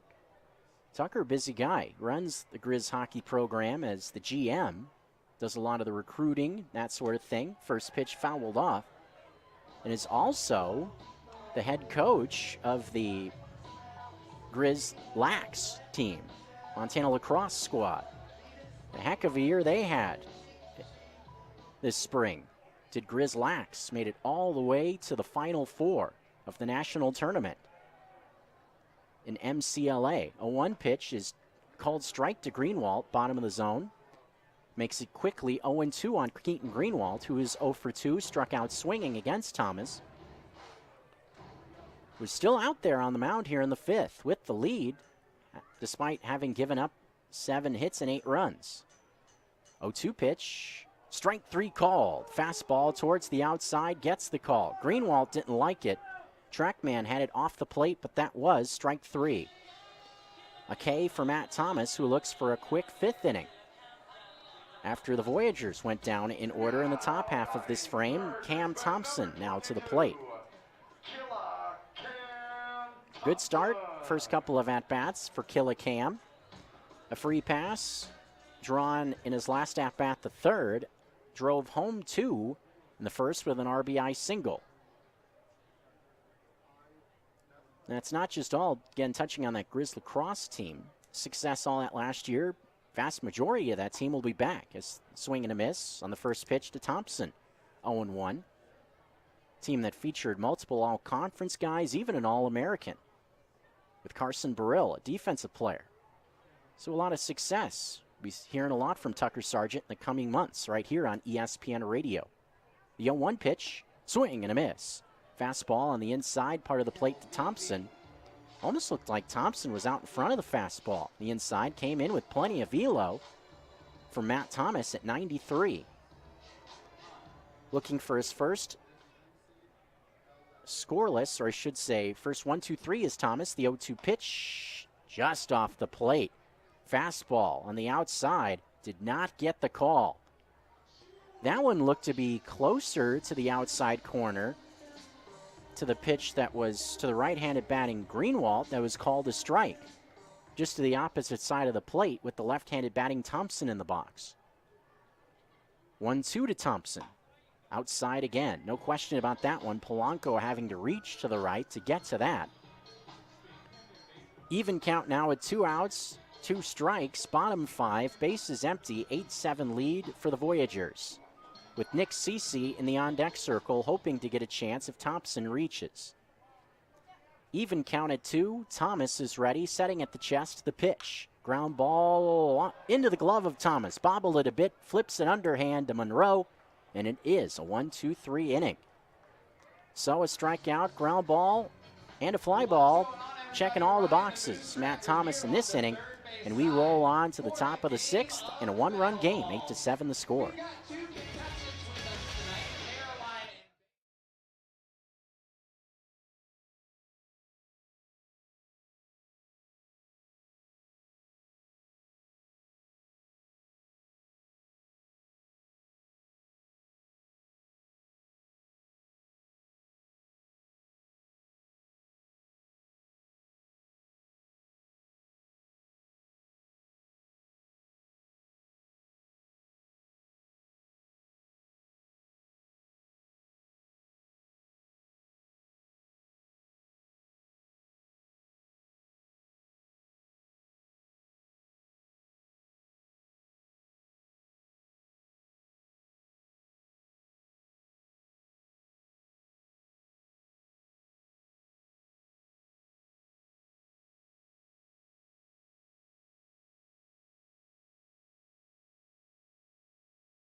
275 BS Missoula. Now back to Paddlehead Baseball on 102.9 ESPN Radio Missoula.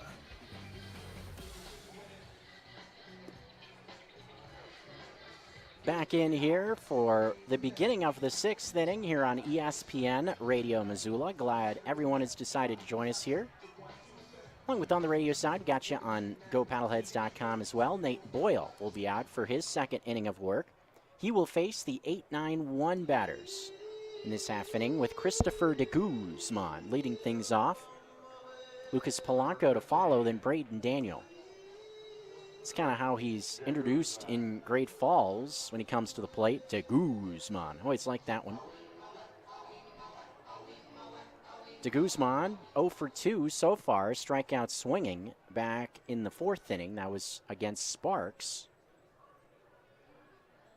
Made it through forwarded Sparks. This is Boyle's second inning of work. Good first inning for the right-hander. First pitch to De Guzman. Off the plate, ball 1.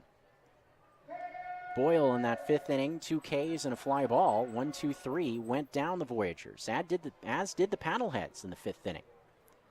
So all the runs in the first 4, it was all quiet on the Western Front in the 5th. The 1-0 to De Guzman is on its way from Boyle. Base hit center field, broken bat, up the middle. Soft line drive from De Guzman, got it up the end of the bat. So Boyle executed in every aspect, but De Guzman still was able to muscle it for a leadoff single to start things off. De Guzman now 1 for 3 as Lucas Polanco stands in. Mentioned the success for Boyle, fastball with a lot of that downward bite to it. With Polanco in the box, a guy that does not run well, Boyle, I'm thinking sure is thinking about a ground ball, trying to get a double play, something Great Falls has done a ton of in this game. First pitch from Boyle, swing and a miss at a pitch off the plate away. Polanco fooled, looking for a fastball, 0-1. Went flailing away at that breaking ball off the plate. De Guzman does have pretty good speed at first. So on the other side of it, I wouldn't be a bit surprised if they send the runner here to try to keep the Voyagers out of a double play. Matt Thomas, who's pitched in 5 innings, may still go out despite giving up all the runs. No action in the pen for Great Falls. The 0-1, way up and in. Fastball evens things up to Polanco. Checking in at some other scores around the Pioneer. They're already in the 9th inning at Dealer Park. Action moving pretty quick in Game 1 of that 4-game series in Billings. Range Riders trail 5-2 in that one.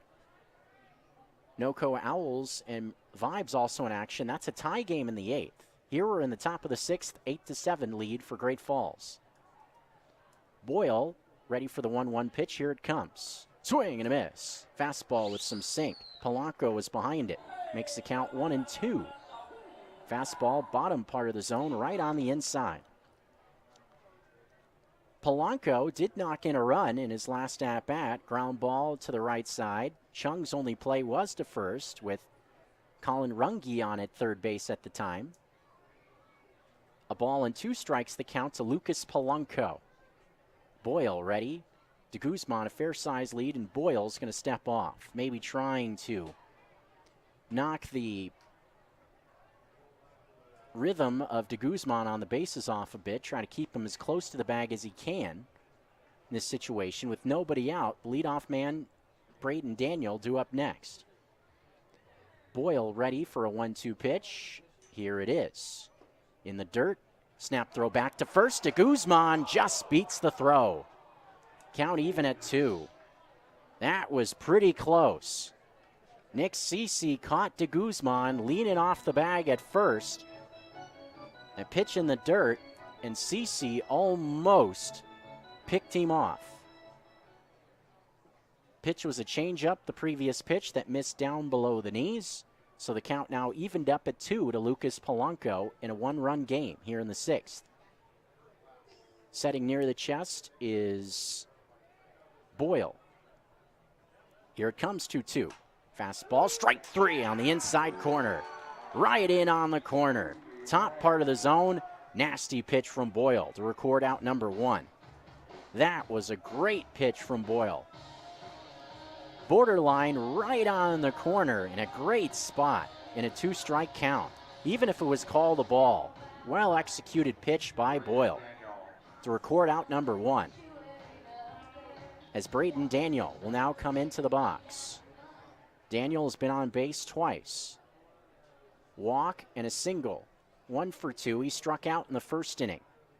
De Guzman still on with 1 out. Batting from the left side in this at-bat here against Boyle. The switch hitter, Daniel. Boyle is ready. The first pitch to Daniel. High fastball makes it 1-0.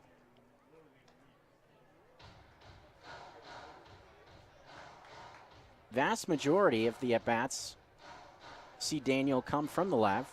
Obviously more likely to see a righty on the mound versus a lefty. But Daniel has had home runs from both sides of the plate. The game is against Missoula. The 1-0 to Daniel. Down and off the plate makes it 2-0. Fastball sinks off the plate again. This was the part of the order that did the damage large part. That 2-inning stretch in the 3rd and 4th. Riley Jepson a big part of it. Daniel doing his job to set the table in both of those innings, reaching base. The 2-0 with 1 out with De Guzman at first. The pitch from Boyle. Taken at the knees. Good pitch there to get strike 1. Fastball right on the outside corner, 89. Again with a lot of sink towards the outside. It's tough to pick up. Just seems like the pitch just kind of darts quickly to one spot. The 2-1 to Daniel with the target in from CC. The pitch. Ground ball to the right is second. Chung has it. Flips back to O'Connor, and that's all they'll get. Fielder's choice as De Guzman is retired at second base for the second out of the frame. That ball was just chopped enough to Patrick Chung to the right of the second base bag. Speed of Daniel, he was able to beat it out to first. So the inning stays alive for Great Falls here, as that is a 4-6 fielder's choice. Braden Daniel now 1 for 3. Jake Malik now to the dish. Jake Malik, a base hit with 2 strikes in his last at-bat, despite breaking his bat. With Daniel at first, team leader in steals, as I mentioned. Bluffs to first, and there's a line drive center field. Backpedaling is Greenwald. He's got it. Out number 3. That ball dead center field, crushed off the bat of Malik, but right to the glove of Keaton Greenwald, and that's the end of the inning. 2 scoreless frames for Nate Boyle. 8-7 remains the score. We'll head to the peanut inning, the bottom half of the 6th. We'll see if the Paddleheads can get their lead back after this. Hi, I'm Dave Lapham. I was motivated to have surgery because I can no longer do the things I love doing without the pain. I had a total knee joint replacement surgery, and I'm so happy with the care that I received. The surgery went so well, I was up and walking within a few hours and went home the next morning. I would recommend Missoula Bone and Joint to anybody who wants to keep being active without the constant pain. I loved having surgery at an outpatient setting so I could recover at home, and I can't wait to get back to my outdoor activities.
Good to hear those peanut chants again. We're back here in the bottom half of the sixth with the Paddleheads trailing by a run. 8-7 is the score. Nick Cece to the plate. Matt Thomas still out there. He pours in strike one. Give Thomas credit. After giving up 6 runs the first 2, has just given up 1 the last 3 innings, allowing Great Falls to get back into the game. 0-1. CC pops it up. First base side, Monroe. Does he have room? He does not, as this one drifts out of play.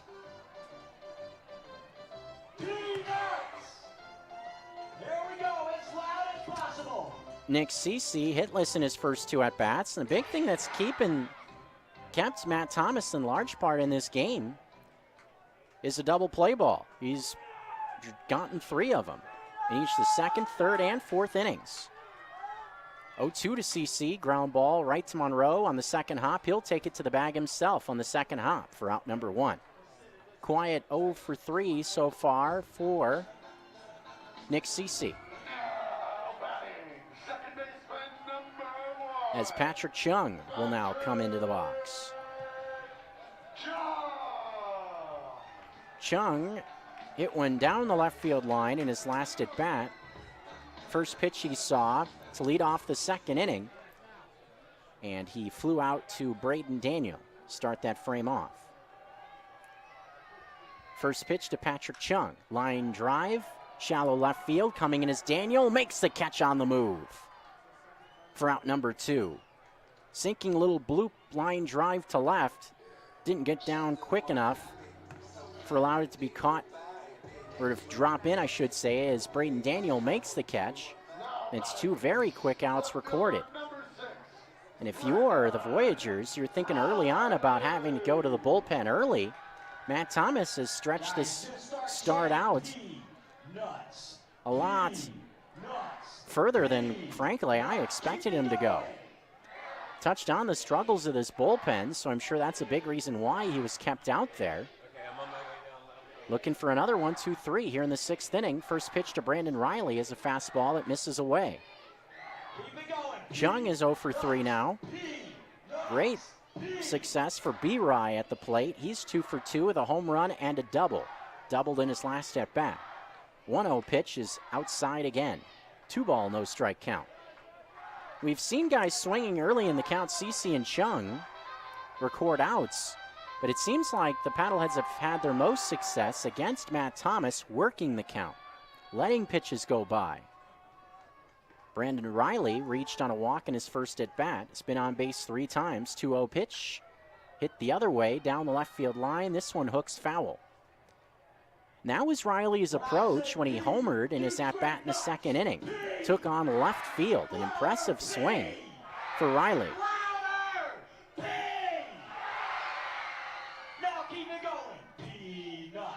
Brandon Riley's Sammy B's not giving up hope. Still hoping for some peanuts with 2 outs and the base is empty.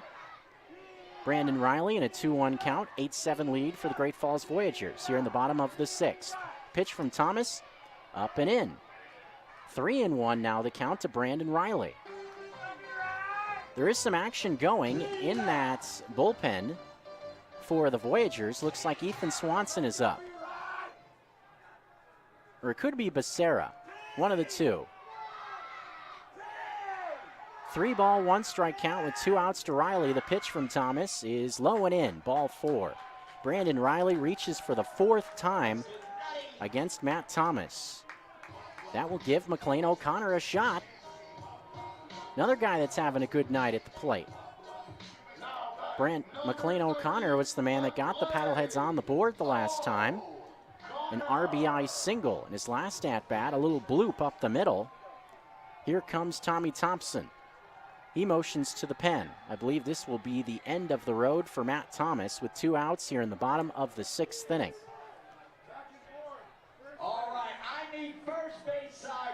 But that's, yes, going to be it for Thomas. We will see a pitching change here in this half inning. As Great Falls will now go to the pen. Let's see who it is.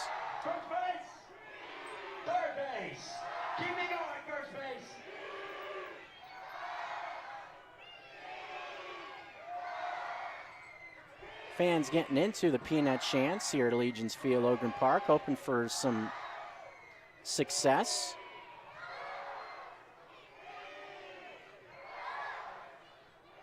And it looks like the man out of the bullpen is Connor Spear, a right-hander out of the University of Wisconsin at Whitewater.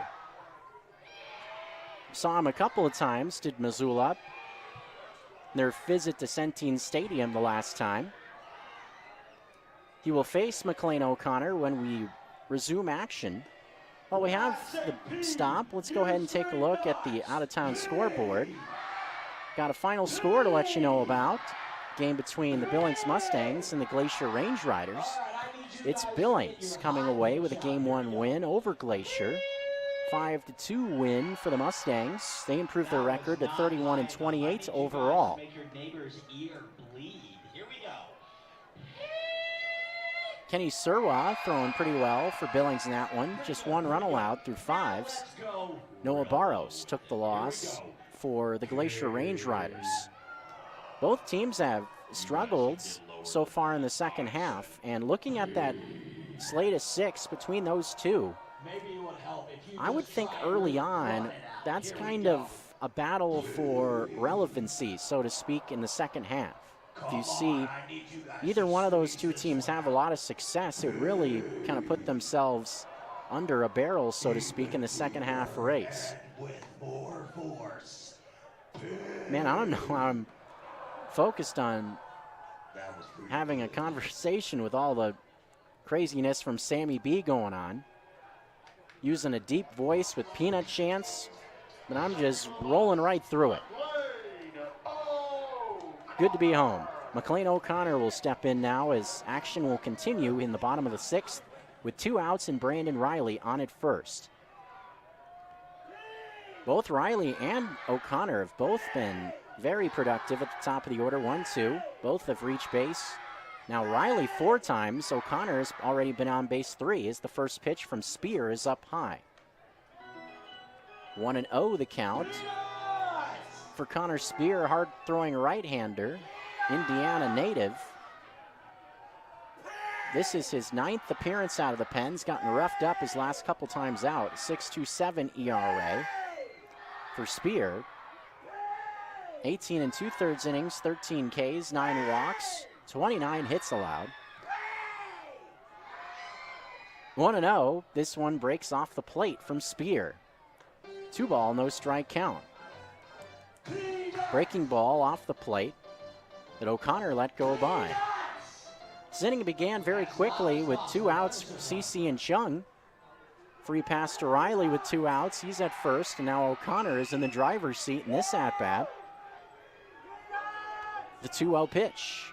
Breaking ball. This one catches the inside corner. All right, let's get that chant Looks like a slider.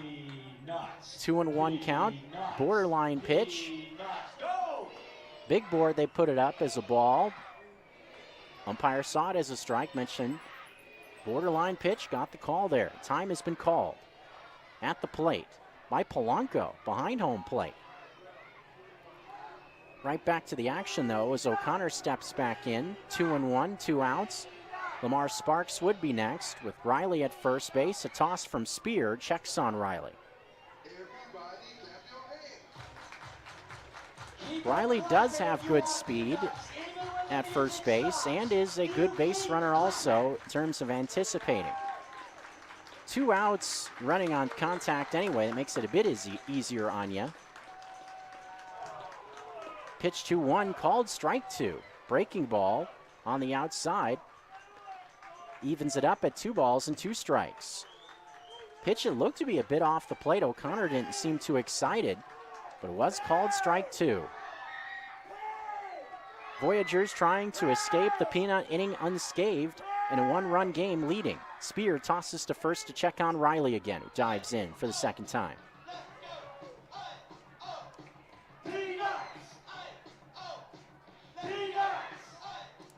Eight runs on 9 hits for Great Falls, 7 runs on 8 hits for Missoula. 2-2 to O'Connor, the pitch. Bouncing ball towards de Guzman at short. He has it clean, throws on to first in time to get O'Connor, and that will do it for this half inning. A walk with 2 outs from Thomas, but no runs for Missoula in the peanut inning. 7th inning is on tap with Great Falls leading 8-7. Get ready.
Nate Boyle will come out for the top of the 7th.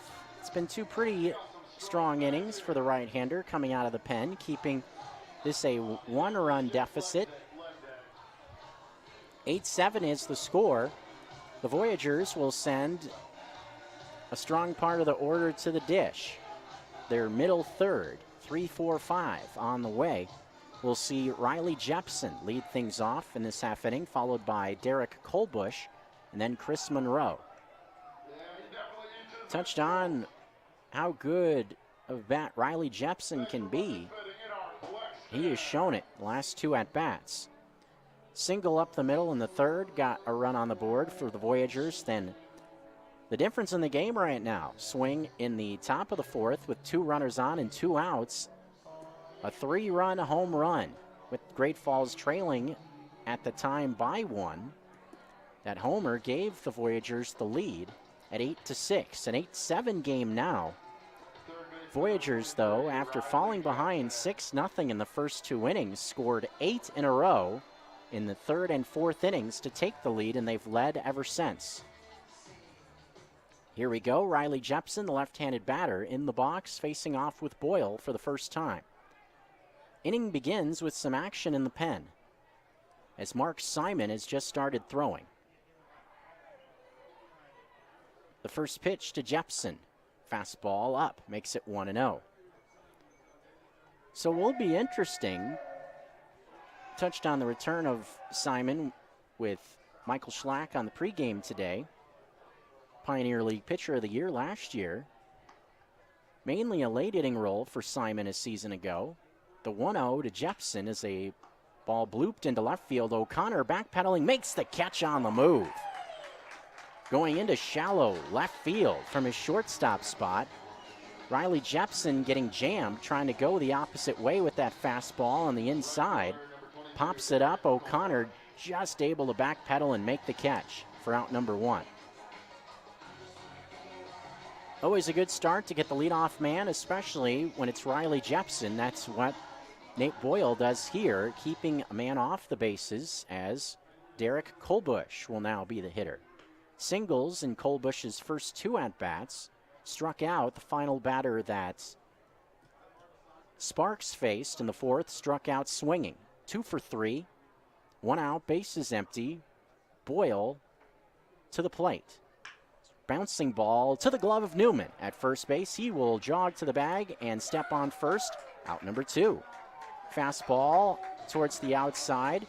Going right with the pitch was Colbush, but right to the sure-handed glove of Jason Newman. That's 2 quick outs here in the top of the 7th inning. 3 unassisted, out number 2. And for the most part, it's been cruising for Boyle. He's allowed, since coming in the 5th, 2 outs here in the 7th, has only allowed 1 base runner. And that was to the leadoff man de Guzman in the 6th, and that was just a little bloop where he broke his bat. Chris Monroe rather, into the box with 2 gone. The first pitch to Monroe. Swing and a miss. Went after a changeup down below the knees. 0-1. And it's been that changeup being a nice change of pace from Boyle. What a job he has done out of this Paddlehead bullpen. Trying to get through 3 innings unscathed. If he does, would be 7 frames in a row of scoreless baseball for the right-hander. Boyle ready for the 0-1 pitch. Here it comes. Fastball up above the zone, evens up the count at 1. Monroe has been on base once, an RBI single in the 3rd, part of a stretch of 3 RBI base hits in a row, all with 2 outs in the 3rd inning. That frame really got the Voyagers back into it. Error was part of that inning also. Fueled the Flames. 1-1 pitch. Swing and a miss. Fastball. Monroe is behind it. So his guessed wrong now twice in this at-bat. Was way out in front of a changeup to start the AB. Couldn't catch up to the fastball there in a 1-1 count. Now a 1-2. 2 outs, bases empty. Boyle looking for a quick 1-2-3 inning to get through 3 frames unscathed in an 8-7 game. Great Falls still out in front. Target away from CC. Here it comes. In the dirt, blocked by CC. A changeup away. Monroe not going after that one. The big guy Monroe can reach, we'd see Michael Deeb come into the box. Looking at those 2 guys, Deeb and Monroe, look more like guys that spin a pigskin on a Sunday. Fits for Michael Deeb because he did play football at the University of Notre Dame. 2-2 the count with 2 outs. Boyle coming home. Foul off. Change up, top part of the zone. Monroe just able to get the bat on that one. Staying alive in this at-bat. 9 hits for Great Falls, 8 on the other side for Missoula. Still a 2-2 count to Chris Monroe. Pop up, shallow left, corralled by O'Connor to start it. Ground ball to first base in the last at-bat. 2-2, Boyle set at the chest, ready for the delivery. Here it is. Ground ball right up the middle, base hit for Monroe. Good approach there with 2 strikes, just battled away, got something he could handle. Grounds it right back where it came from. And that's the 2nd hit of the day for Chris Monroe. 2 outs, runner on at first. Michael Deeb will get a shot. It's been a quiet 0 for 3 so far for Deeb at the dish. Struck out in the 5th. That was against Nate Boyle in his first inning out of the bullpen. Second base runner allowed by Boyle on the hill. Has to deal with Deeb now with Monroe at first, who does not run well. Simon's got to just about be ready to go in the bullpen if needed here in the 7th. The first pitch. Swing and a miss. Pitch down low. Deeb going after that fastball down below the knees. 0-1. Kind of a 3/4 swing by Deeb at the plate. Clearly swung it. By the time he tried to stop, it was well too late. 0-1 with 2 outs. Runs have come in bunches on both sides. A 2-run stretch for Missoula early. 3rd and 4th bared fruit for the Voyagers. Nate Boyle on the mound at an 0-1 count with Monroe at first. The pitch to Michael Deeb is just high. Barely missed with a changeup there. Close pitch. Trackman had it just up high in that spot. Still games coming the next 2 nights, Allegiance Field, Ogren Park. So it's still 2 more chances to see your Paddleheads come on out. 7:15 starts. 1-1 to Deeb. Check swing, foul, first base side. Another changeup. Deeb got completely broken down. That was more of a half swing.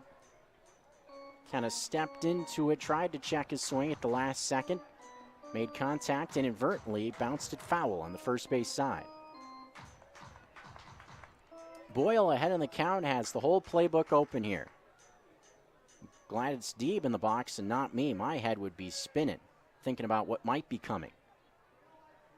1-2, Boyle trying to finish off the Voyagers in the 7th. The 1-2 pitch to Deeb, runner on the move, swing and a miss. Change up, got him out in front. Strike 3.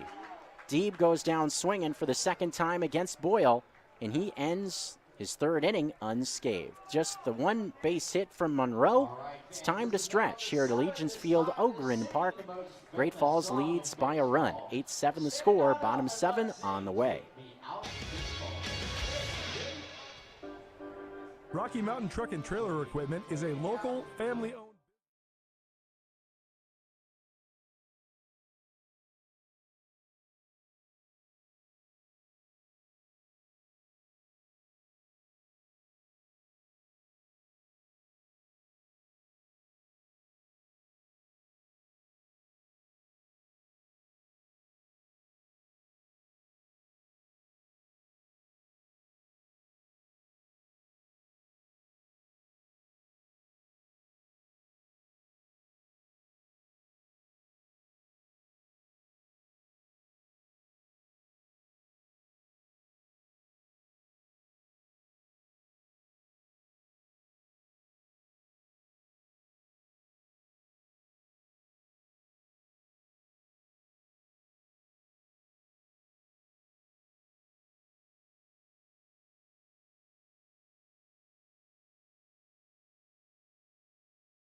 And a 1-run lead for the Voyagers. Spears still on the hill. He'll face the middle of the order.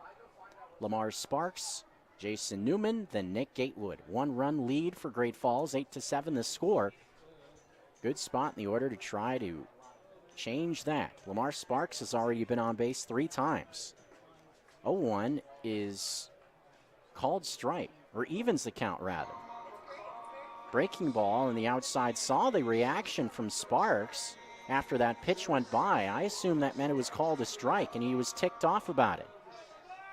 That was not the case, though. Count now even. The pitch from Spear. Line drive right to the glove of Jepson at 3rd. Caught it on a line. Out number 1. That a tough break for Lamar Sparks. That ball was ripped just to the left of the bag, or to the right, rather, of the third base bag. Jepson able to make the catch for out number 1. That might be the highest exit velo that I have seen so far from any ball hit tonight.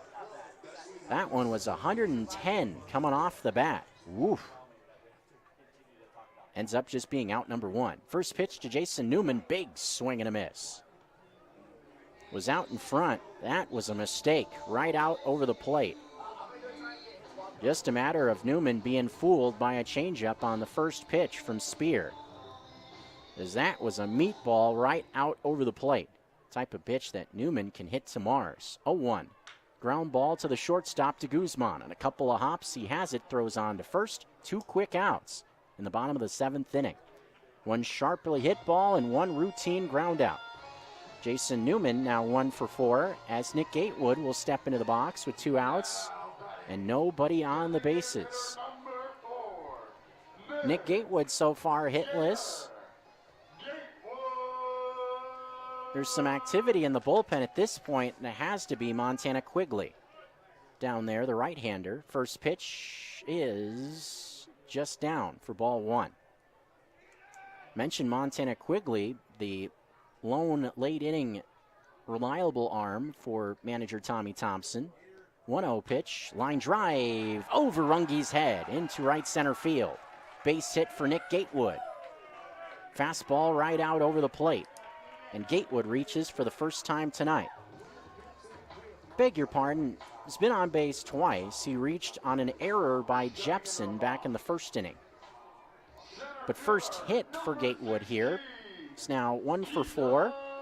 Keeps the inning alive here in the bottom of the 7th for Keaton Greenwald. Greenwald didn't see Matt Thomas too well. Starter went through 5. He struck out twice against him, went 0 for 3. First pitch from Spear. Hit the other way, but foul. Sailing towards the concourse on the first base side. Looks like a breaking ball from Spear as Mark Simon continues to throw in the bullpen off to the left. Would make his first appearance back in Missoula after appearing for the first time for the Paddleheads in 2022 on the road this past week in action against the Range Riders. The 0-1 is in the dirt, blocked by Polanco. Another breaking ball. Count now even to Keaton Greenwald with Gatewood on at first. Gatewood average speed at first base, but it being a 2-out situation, if Greenwald can find a gap here, I would think have a good opportunity to score a run. A ball and a strike with 2 outs, toss over to first.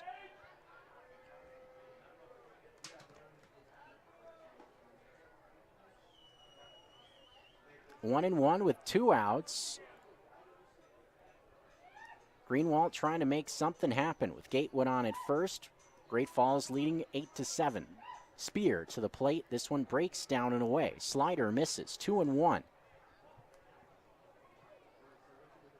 Almost seems like in this inning we've seen more off speed from Connor Spear than fastballs. Fastballs sit around mid to upper 80s so far from the right-hander. 2-1, the pitch to Greenwald. Fastball, got the call on the inside. Evens up the count at 2. Greenwald looked like he had to kind of reach his hands out of the way out of that one. Trackman had it inside, but got the call anyway. 2-ball, 2-strike count. That's a big call. Big difference between 2-2 and 3-1. The pitch to Greenwald. Popped up. Foul territory. Monroe towards the dugout along with Polanco. It's in the seats, about 3 rows up. Greenwald will have another shot at it in a 2-2 count.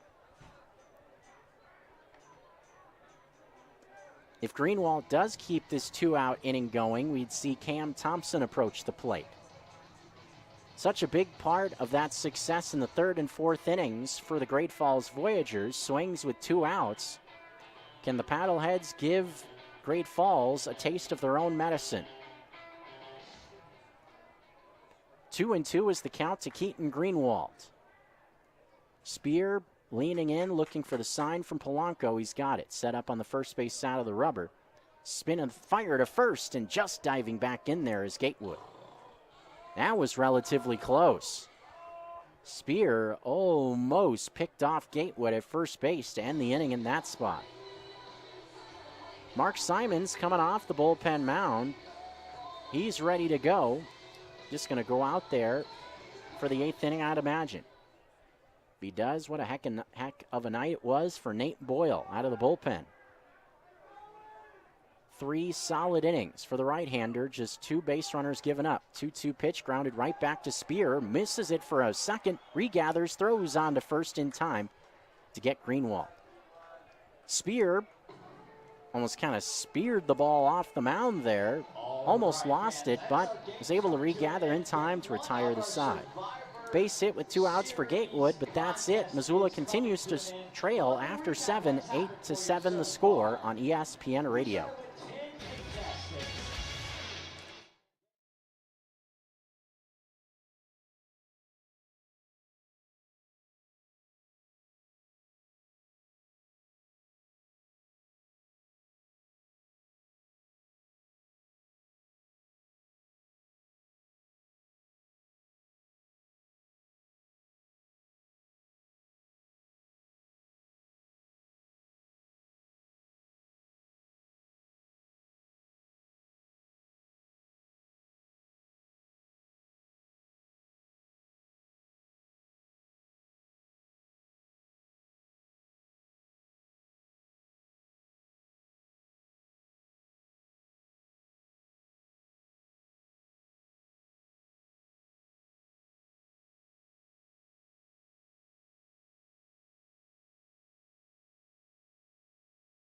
MyGov.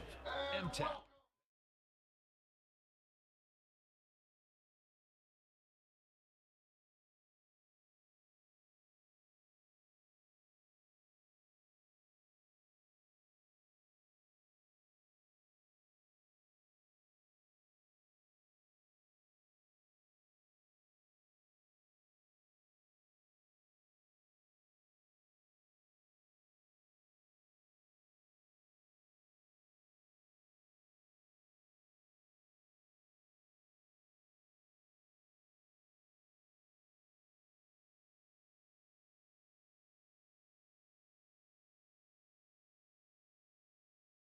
Missoula.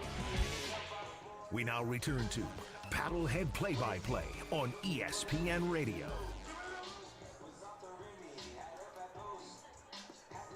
Back here for the 8th inning, a familiar face taking the mound for these fans in Missoula. Got a nice little ovation when he was announced for the first time. Mark Simon back pitching in the Garden City after such a successful 2021 season with Michael Schlack and the Paddleheads, making a second appearance since returning on, looking back to last week, I believe his first game back was Friday night. Pitched 1 inning opposite the Range Riders, gave up 1 run on a solo home run to Brody Wofford, who was so hot in that last series, the first baseman for the Range Riders. That was it. Ended up striking out the side in the inning. Be fun to see where the fastball is coming in from Simon on the gun. Fastball, breaking ball combination from Simon. A big, sweeping, slurvy breaking ball to go along with 90-plus mile-an-hour fastball. He will face the bottom third of the order: Colin Runge, Christopher de Guzman, and Lucas Polanco. First pitch from Mark Simon. This one fouled away. Fastball on the inside makes it 0-1.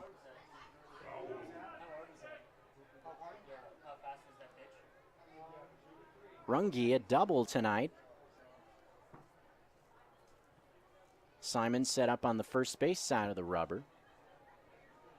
The 0-1 pitch to Runge. Fastball, blew it by him at 93 on the gun. 0-2 the count. Fastball with a good amount of downward bite to it. Runge, 1 for 3. That double in the 4th, struck out swinging against Boyle in the 5th, also bounced out. The 0-2. Fastball again up high. A ball and 2 strikes, now the count to Runge.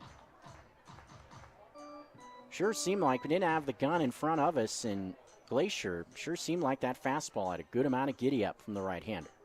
The 1-2 pitch, Runge takes a breaking ball, low and outside. Even count, 2-ball, 2-strike count. Great Falls, all their runs coming in the 3rd and 4th. It's been enough to this point. 2-ball, 2-strike count to Colin Runge. The pitch from Simon in the dirt. Fastball misses, full count. Simon did have some control issues, while in Glacier also walked, I believe, 3 batters in that inning. Not something we saw much of from Simon when he was here in Missoula last year. The payoff pitch to Colin Runge. Fastball up and in for ball 4. Pretty close, but didn't get the call. Runge will take the free pass. Borderline pitch, top part of the zone. 50-50. Unluckily there for the Paddleheads, the call did not go their way. Leadoff base runner is aboard here in the top of the 8th as Christopher de Guzman will step in. 1 of 2 hits allowed by Nate Boyle in 3 innings. Just a little Texas League broken bat single up the middle. Corner infielders playing in the first pitch. Runge takes off. That ball hits center field. Coming in for it is Greenwald. Makes the play. Retreating back to first base is Runge. Got a good read on that fly ball, so an easy go back to first base. De Guzman is out on the first pitch. Fastball on the outside part of the plate. Lucas Polanco now into the box.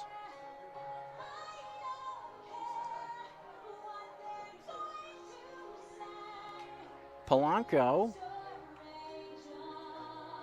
responsible for 1 of 4 runs that came in to score in the rally in the fourth for Great Falls. An RBI ground out is 0 for 3 overall. Mark Simon on the mound, top 8, 8-7 lead for the Voyagers. Here comes the first pitch to Polanco, swing and a miss. Fastball, blew it by him, 0-1. Fastball challenge, up at the belt. Polanco couldn't go up there and get it. Fastball at 93 on the gun. Saw a couple come in 95, 96 when he was warming up. Don't often see lesser velo in game action. So we'll see if that mid-nines fastball comes in. Simon tosses to first to check on Colin Runge. Action in the Great Falls bullpen. That's got to be Montana Quigley. Their late inning specialists tied for the league lead in saves. Imagine very well could be called upon to get a 6-out save to bring Great Falls home. Last 2 innings. The 0-1 to Polanco. Runner bluffs to second, doesn't go. Pitch misses down and away. Fastball evens things up. Yes, darting towards the bottom part of the zone. That fastball from Simon just couldn't quite find the strike zone. Heck of an effort from Boyle. Previous to this, out of the bullpen, 3 scoreless innings, and indeed 7 in a row scoreless. Last 2 outings for Nate Boyle, really putting stuff together. Those middle relief spots. 1-1 to Lucas Polanco doesn't come as Simon tosses to first again to check on Runge. Simon trying to do everything he can, make sure Runge doesn't start running on the Paddleheads. Already saw him take off once in the last at-bat with de Guzman in the box. We'll see a 1-1 pitch with 1 out to Lucas Polanco. Target away from CC. Simon to the plate. Fastball, you bet. Strike 2, right on the outside at the knees. Good pitch there to make the count a ball and 2 strikes. Top of the order, and Braden Daniel due up next for Great Falls. Type of situation will he bat in? That's the question. Or could be this inning ends before he comes to the plate. Double play in order with the runner at first. 2 strikes. Runge there, doesn't take off. The 1-2 is just outside. Evens things up. Trying to go to a real similar spot where he got strike 2 on the previous pitch. Maybe a hair off the plate by design. Hoping that Polanco would chase it, but didn't there. 2-2 now to Lucas Polanco with 1 out, top 8. Looks like they're going to stay outside again. CC set up there. And Simon will toss to first again to check up on Runge. He knows how important it is trying to keep him as close to the bag as he can. 2-2 is the count. Setting at the belt. The pitch from Simon to Polanco. Swing and a miss. Got him with the breaking ball. Out in front. 2nd out recorded. That was a heck of a pitch there and a 2-strike count. Had gone away on the 2 previous pitches, right at the knees, real close to where that pitch was. Polanco looking for the fastball, got Uncle Charlie and swung right through it for out number 2. 2 outs, a runner on at first. Left-handed batting in this at-bat, Braden Daniel to the plate. Daniel a single and a walk so far. 8-7 lead for Great Falls. Throw over to first to check up on the runner. Still is de Guzman at first. Doesn't look like much going on in the Paddlehead pen at this point. Saw Jason Newman's name on the list of potential pitchers in late innings. Haven't seen him on the bump for a bit. First pitch to Daniel is a ball hit the other way. Foul popped up down to left field line. 0-1.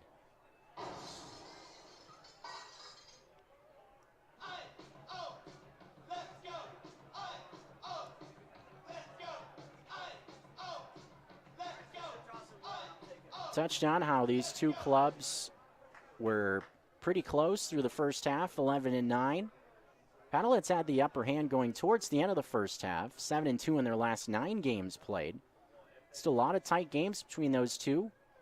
Same is true here tonight. The 0-1 to Braden Daniel. Strike on the inside. Fastball makes it 0-2. Right on the inside corner with a good amount of movement. 94. That was nasty from Simon. 0-2, 2 outs. Pioneer League Pitcher of the Year from last year trying to pitch around a leadoff walk. The 0-2 pitch to Braden Daniel. Line drive, base hit to right field. Runge got a good jump. He's headed for third. Voyagers have runners on at the corners now with 2 outs.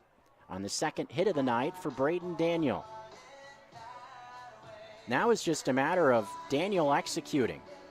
Wasn't a bad pitch at all from Mark Simon. Was right on the black on the outside. To the outside portion to the left-handed batting Daniel. And he was able to go get that one. In a 2-strike count. Went the other way with it as well. It was a fastball on the outside to the left-handed batting Daniel. He took it to right field. Impressive swing there against a tough arm in Simon. Jake Malik with an RBI shot. The first pitch fouled away. Fastball in on the hands. Looked like Malik was trying to go oppo with it. As he was attacking the opposite side. We saw Daniel go to right. Looked like Malik was trying to go opposite field to the left side. That pitch on the inside, a fastball. Jammed Malik there. Hit the ball hard in his last at-bat, but right to Keaton Greenwald. Has been on base once, a single in the 4th. Malik, a line shot, foul. Down the first base line. Guessed right on the breaker there. Went down and golfed that slurvy breaking ball. Bottom part of the zone on the inside. Just dropped the barrel head on it, but couldn't keep it fair. Voyagers trying to extend a 1-run advantage in the top of the 8th. Have Runge at third and Braden Daniel at first. Simon looking to strand those 2 runners on. Malik behind 0-2. The pitch from Simon in the dirt, blocked by CeCe. Fastball down, makes the count 1-2. Fastball kind of came in a tough spot also. Spot where you sometimes can see a catcher get handcuffed a bit. See it go by him with the runner on at third. That was a good stop. A ball and 2 strikes. Runner takes off. Pitch misses down. CeCe doesn't throw down there. Count evened up at 2. So now 2 runners in scoring position with 2 outs. With Jake Malik at the plate. A run here would most likely, or a hit here rather, would most likely extend the lead to 3 for Great Falls. Voyagers feasted with 2 outs in those 2 innings of success, scoring 7 of their 8 with 2 outs. Can Mark Simon stop this rally with no runs home? The 2-2. Bouncing ball back to Simon on the mound. Skips to the right, throws to Newman. That's it in this half inning. A walk and a single, but that's it for Great Falls. They strand 2 runners on at second and third. We are headed to the bottom of the 8th. Paddleheads need a rally. They trail by 1.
Island University product out of Parma, Ohio.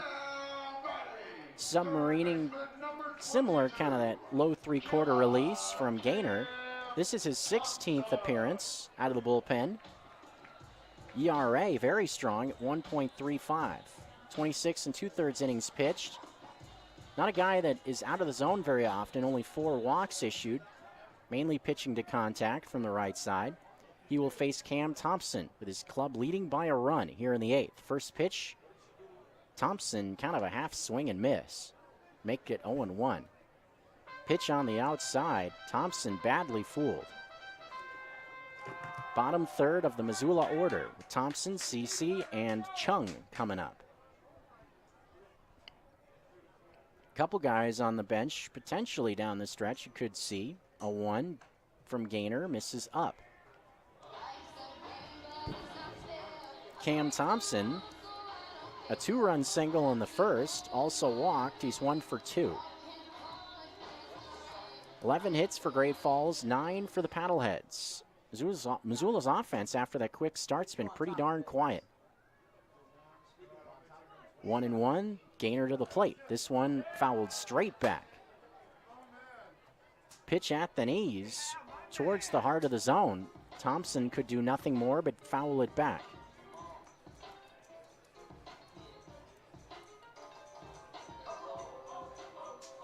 More action going now in the Missoula pen. Thinking about the 9th inning, will be interesting to see how the Paddleheads play it.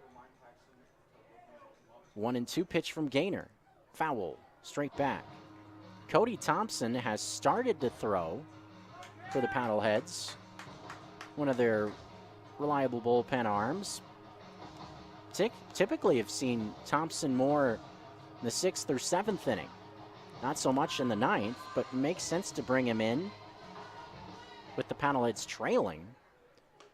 But it'll be interesting to see what they do if they start to mount a rally here. 1-2 is down and to the backstop. Nobody on base. Thompson now in a 2-2 count. Because I would imagine if the Paddleheads start to mount a rally, you may see them get Hellinger or Newman up. Think about a 9th inning spot in a tie game or with the Paddleheads leading. Still have to do some things to get there, though. The 2-2 to Thompson.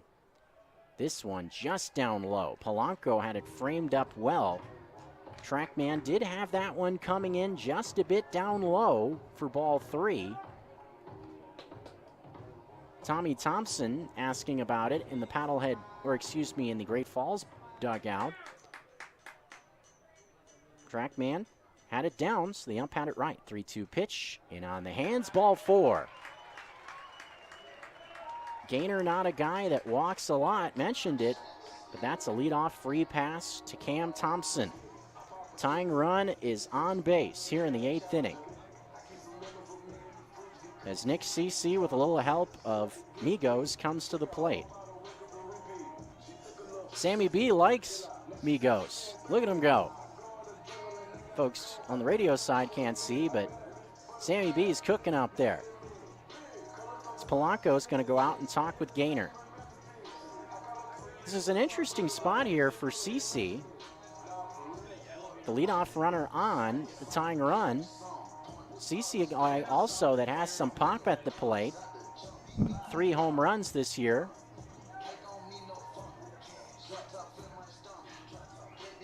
Now this conference.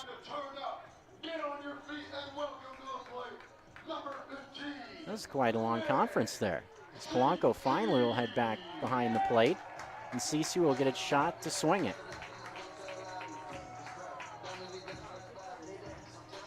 Things have not gone CC's way at the plate to this point. 0 for 3. He's grounded out his last 2. At bat in the 3rd, double play. Bounced out to Monroe, the first baseman, on the first pitch he saw in the 6th inning. Both teams have led in this game. Paddleheads out early by 6. Swing and miss at the first pitch. Gets by Polanco. This allows Cam Thompson to move up to second base. So yes, a swinging strike the first pitch to CC, but it gets by Polanco. And the Paddleheads now have a runner on in scoring position with nobody out.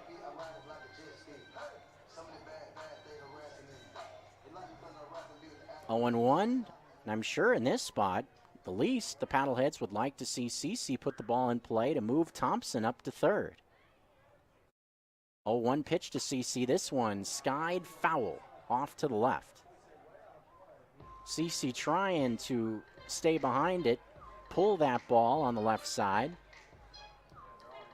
And now looks like Thompson has some company in the pen as Sam Hellinger has joined him. So with the Paddleheads looking to potentially mount a rally to tie or take the lead in the 8th, they do indeed get Hellinger up.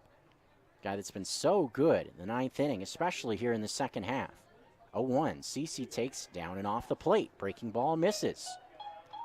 Even count at 1 to Nick CC.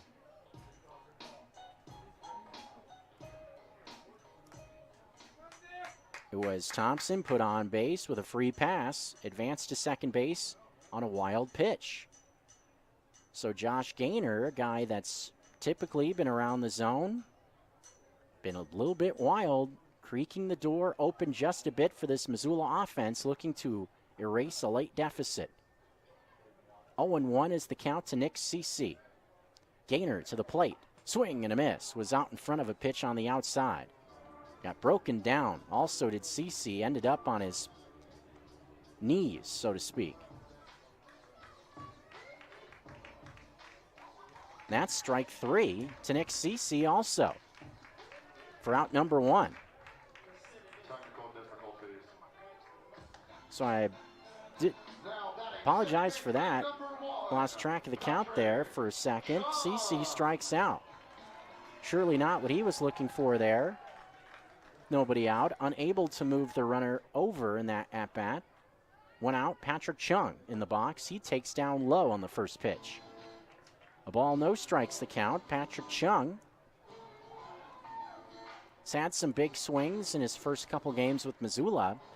Chance here to tie the game here in the bottom of the 8th inning with just 1 out. With Thompson on at second base. He is 0 for 3 tonight so far. The 1-0, Chung takes a fastball. Pitcher strike, strike 1. Fastball looked to be off the plate, but got the call. Even count, a ball and 1 strike to Patrick Chung in an 8-7 game. In the bottom of the 8th inning, Great Falls clinging to the lead. Game 1 of this 3-game set. First of 6 games this week. These two teams in action. 1-1, dips down off the plate. 2-ball, 1 strike count. Pitch was in a real similar spot to what was called strike 1. Maybe just a hair further off the plate. Not by much.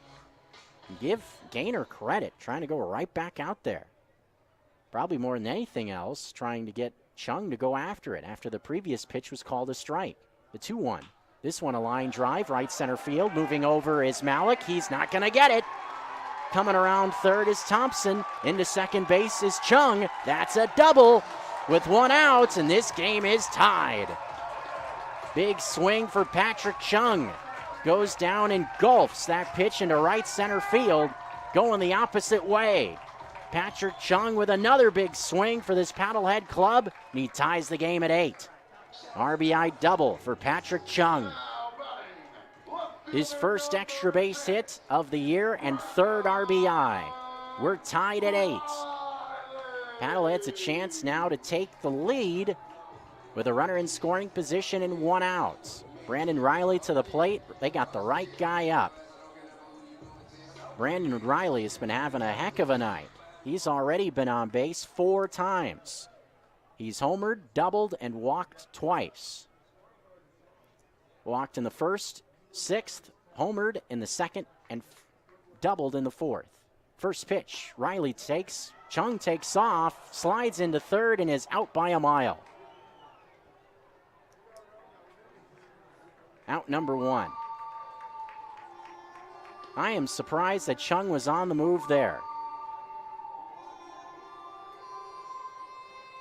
Pitch was a strike to Riley on the outside. I almost got to think that It wouldn't make sense for a hit and run to be on with a man at second. 2 outs in the inning. Base is empty now. The pitch to Riley, 0-1, is outside. Evens things up at a ball and a strike.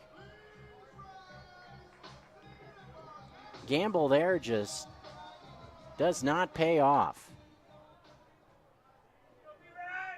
Riley, chance still to keep the inning alive, but that lead run taken off the bases as Riley hits a high chopper towards Monroe, guts it on a tough hop, takes it to the bag, and that's it for this half inning. So a little good and bad in that half inning from Patrick Chung. The good news is he ties it on a double, but then gets thrown out trying to steal third base. Picks up a big second out. Ends up just being the 1 run on the board. But Missoula does tie it. We're tied at 8. The 9th inning is coming up.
Hey, this is manager Michael Schlack, and you're listening to Missoula PaddleHeads Baseball on ESPN Missoula 102.9.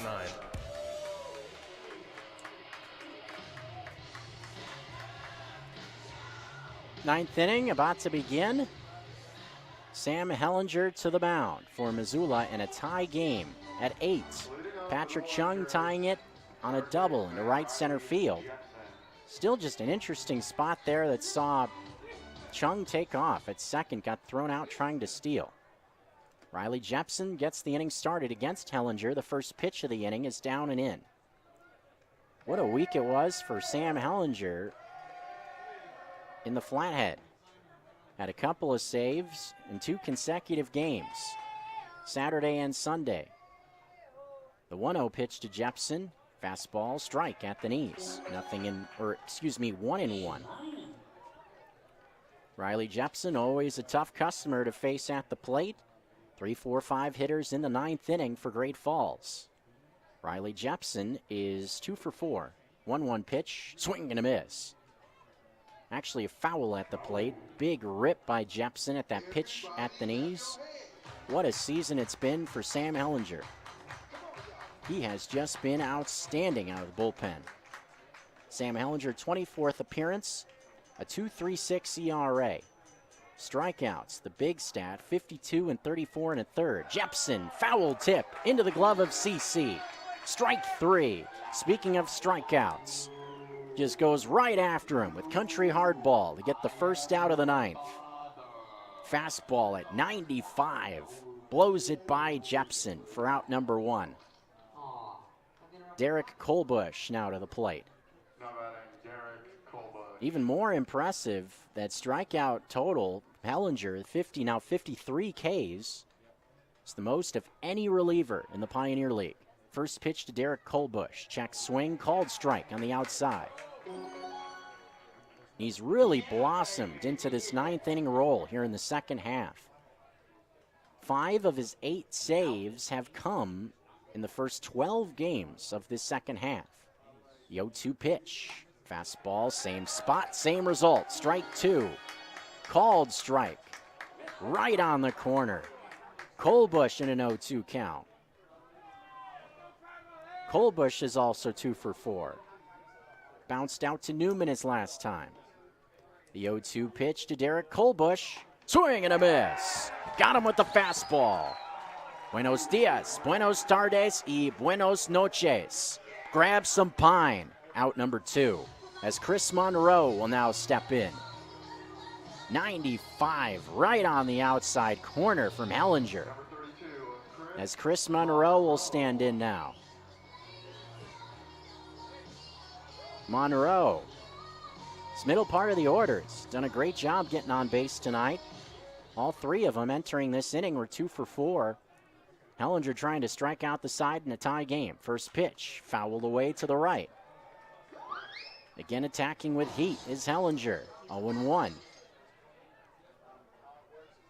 There's some activity going in the Great Falls bullpen. Saw Gaynor give up the run in the last half inning. That looks to be Montana Quigley. I was fooled once. Looks to be him down there now. The 0-1. Monroe takes strike 2. Fastball, top part of the zone. Hellinger looking to blow away the Voyagers here in the top of the 9th to keep this game tied, to give the Paddleheads a chance to win it in the bottom half. 0-2, 2 away, the pitch. Foul. Right side. And remember, this being a tie game, if the game ends in 9 tied, we would go to a knockout round. Paddleheads have played in 1 knockout game this year, opposite Boise, and won it back in July. The 0-2 pitch in the dirt. Hellinger going to the breaking ball there, just missed well down below the knees. 1-2 now to Monroe. That slider has been a good weapon for Hellinger, just missed too far down below the knees. Especially thinking about it's been a heavy diet of fastballs in this inning. Easy to cross somebody up. The 1-2 pitch, fouled back. Monroe staying tough in this 2-strike AB. Fastball in on the hands, stays alive. Monroe trying to keep this inning going for Michael Deeb, who would hit next. Paddleheads tied the game in the bottom of the 8th. Things knotted up at 8 in the 9th inning. 1-2 with 2 outs to Chris Monroe. Hellinger rocking from the first base side. Here it comes. Ground ball to the left of the mound. Hellinger gobbles it up, throws to first. That's it for this half inning. 2 Ks and a slow rolling ground ball. That's it in the 9th inning. We are headed to the bottom half. Missoula just needs 1 run to walk it off. Will they get it, or are we headed for digger time? We'll find out after this.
KVU HD3 Stevensville and 102.9 FM on K275BS Missoula.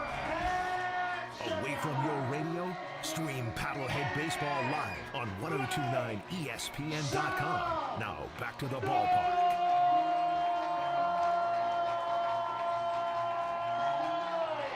Well, the ballpark's alive here in the bottom half of the ninth inning. Paddleheads hoping to walk it off here in this half inning. Tie game at 8.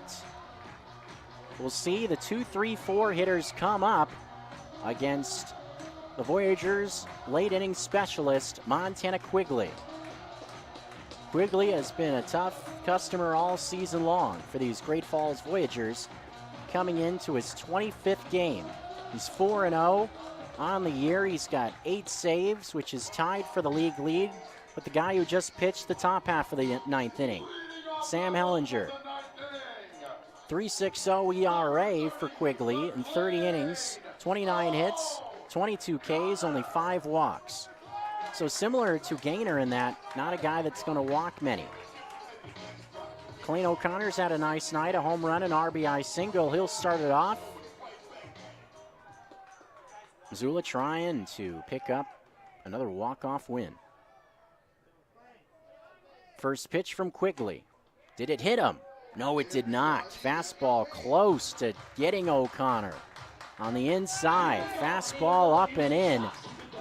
And honestly, at first glance, I thought that one did hit O'Connor, but just missed him. The Voyagers catch a break. 1-0 pitch, up and in again. O'Connor kind of backpedals out of the way. So O'Connor in the driver's seat, 2-0. He's got plenty of pop at the plate. 8 homers on the year. Lamar Sparks to follow. 2-0 the count to McLean O'Connor. Quigley sets and throws. Off the plate away, ball 3. Cutting fastball missed. O'Connor, good speed, not a guy you want to put on for free either. Quigley, and I have to try to find something here. Have to see if O'Connor has the green light. 3-0. Quigley delivers. Swing and a miss. Pitch on the inside. O'Connor, resounding answer to that question. Does he have the green light? That big swing, I think he did. 3-1 now. O'Connor still in a good spot in this at-bat. Tie game, bottom 9, Quigley, the 3-1. Fouled off. Fastball, good spot. Bottom inside corner. With some sink. And Quigley battles back after falling behind 3-0. Now in a full count, 3-2.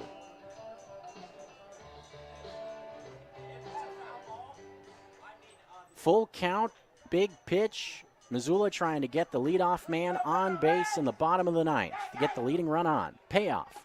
Swing and a miss. Got him with a breaker. So Quigley comes all the way back after getting in a 3-0, 3 pitches in a row, ends up striking out O'Connor on the next 3 pitches. So good start for Quigley. First out recorded. Here's Lamar Sparks. Sparks roasted the ball in his last at-bat, but right to the glove of Riley Jepson. 2 for 3 is Sparks. 2 infield hits and a walk. First pitch. Taken. Breaking ball. Strike. Knee high. 0-1. Quigley, not a guy that's going to blow you away with the fastball velo. Mid to upper 8s. Moves it around quite well. Also features that breaker you saw there. The 0-1.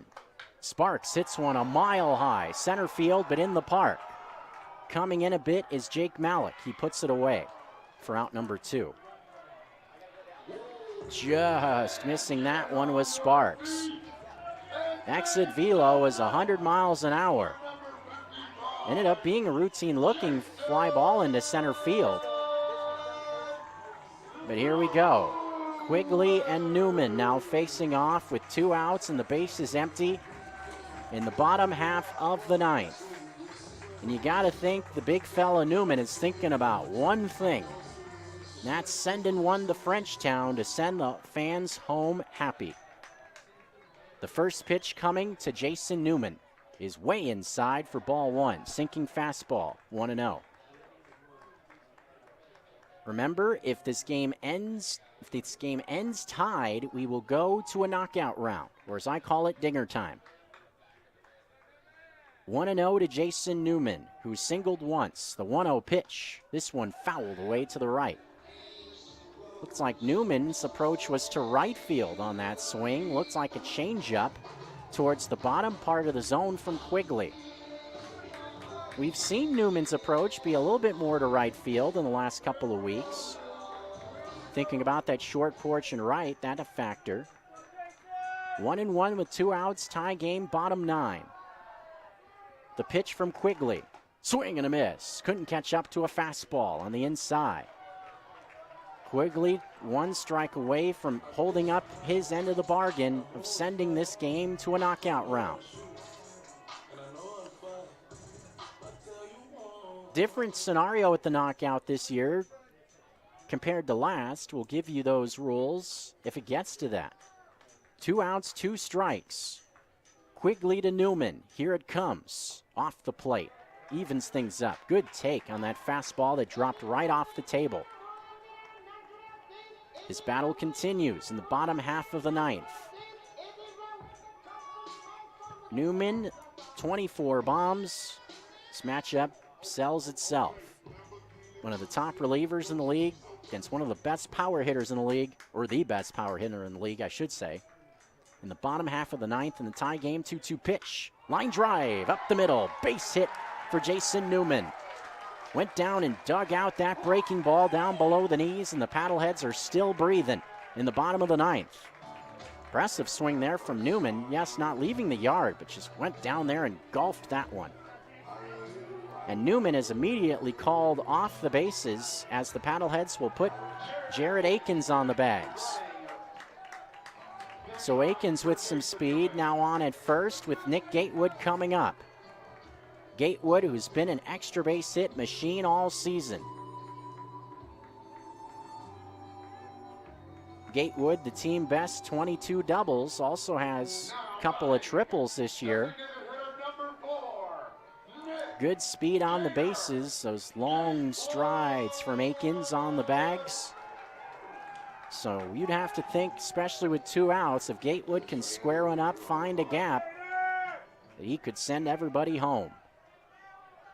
Here we go, tension's building, bottom 9. Winning run is aboard with 2 outs. The first pitch to Nick Gatewood is on the way. Swing and a miss. Pitch right at the bottom of the zone with good sink from Quigley. Good pitch there to start the at-bat. Despite it being a fastball at 87, Gatewood seemed to be a hair bit out in front of that pitch that was right at the knees. 0-1 with 2 outs, a fair-sized lead for Akins. Quigley to the plate. Gatewood hits it the other way, but foul. In a 2-strike count, as Gatewood is going to have to really battle now in this at-bat against Montana Quigley. 11 hits for both teams. 8 runs for both teams. 1 error apiece for both teams. What a ball game we've had on this Tuesday night. The 0-2 pitch to Gatewood will not come as Quigley throws it up the first base line. This is going to allow Akins to make it to second. So now a runner in scoring position with 2 outs. Snap throw back to first. Quigley fired it up the line. All the way down by the bullpen. Voyagers may be fortunate that Akins kind of ran into Monroe on his way getting up on that play. Otherwise, he may have had a chance to make it all the way to third for how far that ball trickled away. As it stands, a runner at second, still 2 outs. Gatewood trying to battle here in the bottom of the 9th inning. 0-2 the count. Quigley coming home. Breaking ball just missed the outside. That was very close on the outside. Gatewood let it go by. Trackman had it off the plate by a half ball. Did not miss by much. 1-2 with 2 away. Runner at second, the winning run there in the bottom of the 9th. The pitch to Gatewood. Ground ball towards Runge. He has it cleanly. He'll flip it to Monroe, and that's the end of the ninth. We are headed to a knockout round as this game ends in regulation, tied at 8 runs apiece. Dinger time coming up next. We'll explain the rules when we come back from break. Stick around. High school sports are as American as apple pie. And going to a game or meet is a chance to see the stars of tomorrow shine today. But as anybody who's ever attended a high school sporting event in Montana knows, you can't have the stars without the stripes. High schools are currently looking for new officials in almost every sport. Who looks good in stripes? Anybody looking for a way to stay connected to a sport they love.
Well, we're back here after 9 innings of play.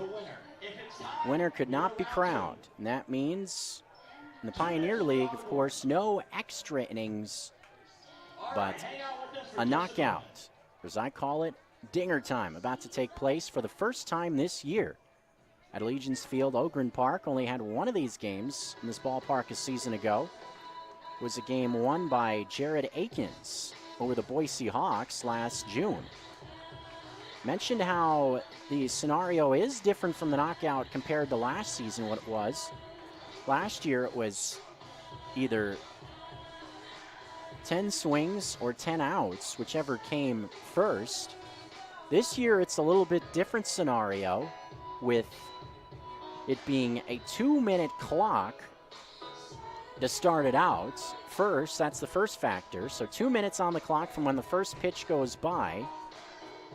So pitch is not really the worrisome part of it.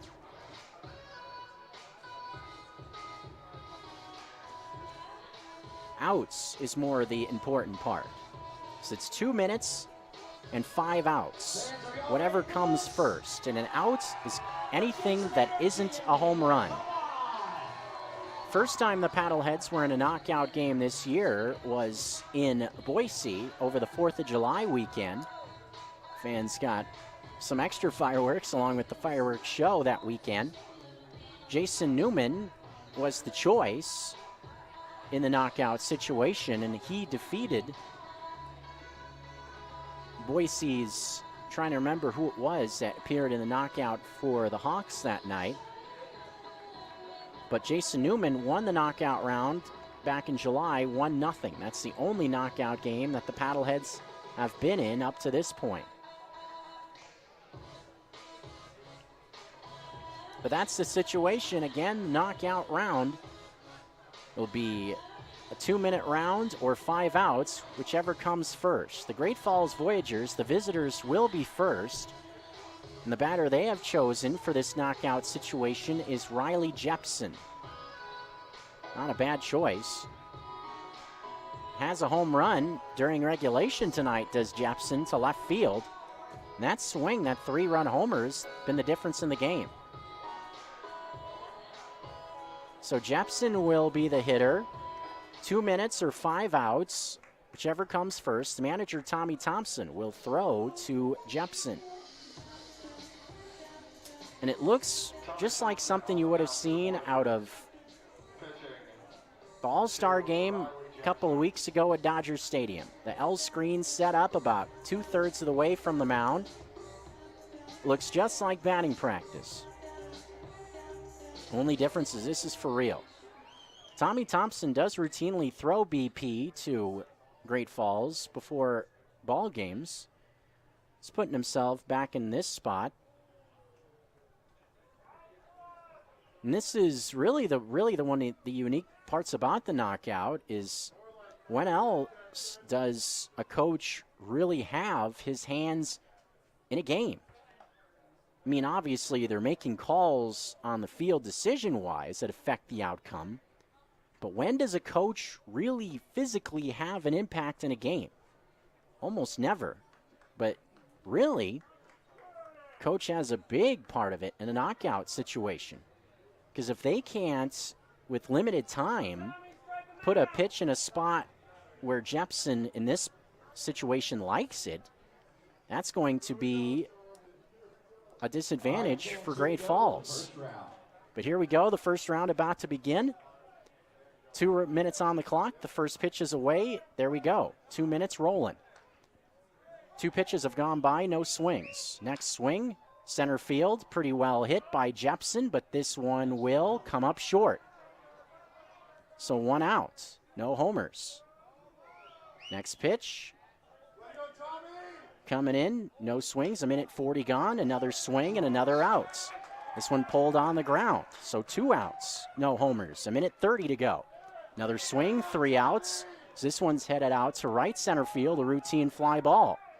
1:26, still left, but 3 outs recorded. Next swing, Jepson hits one on a line, well hits, but that one's off the wall. That's 4 outs. No home runs for Jepson in the first round. As Jepson takes in, 1:10 on the clock, 4 outs. No home runs. Next pitch taken away. 65 ticks. Jepson lines it on the ground. No home runs, 5 outs for Jepson. So the door has been left open here in the first round. All the first round hitter has to do for the Paddleheads is send one over the wall, and the Paddleheads will win the knockout round. Only question is who's going to swing the bat. Looks like it's going to be... Saw Jeff Lyle warming up throwing. I believe that means Jeff Lyle will pitch it. We've seen Ryan Whithorn and Jeff Lyle both throw during BP. And it looks like it's going to be Whithorn that'll go out and throw. I see Jason Newman sitting over there with a bat. I'd assume it's Newman that takes the bat in this situation. And I heard his walkout music come on, so I'd assume that that means that's who's going to be coming up to swing it. Both teams on the top step of the dugout.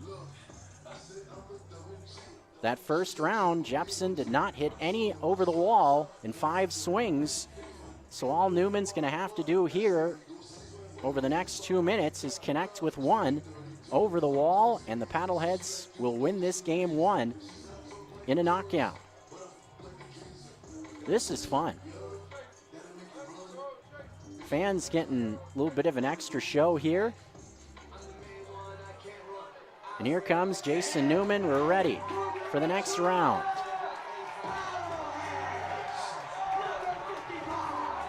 And Jason Newman is definitely worth the price of admission during batting practice.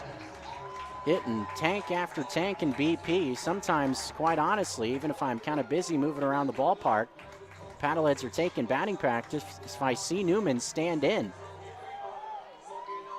I'll stop and watch. But here we go. Newman's got to do one thing, hit 1 homer. 2 minutes on the clock. The knockout, the first pitch on the way, and we're underway. Next pitch, Newman takes in again. 10 seconds gone, no swings. Another pitch away, another take. Newman waiting for the pitch he wants. Next pitch popped up, in on the hands, got jammed a bit. Pitch was too high up and in. That's 1 out. Still 4 chances in this knockout with 135.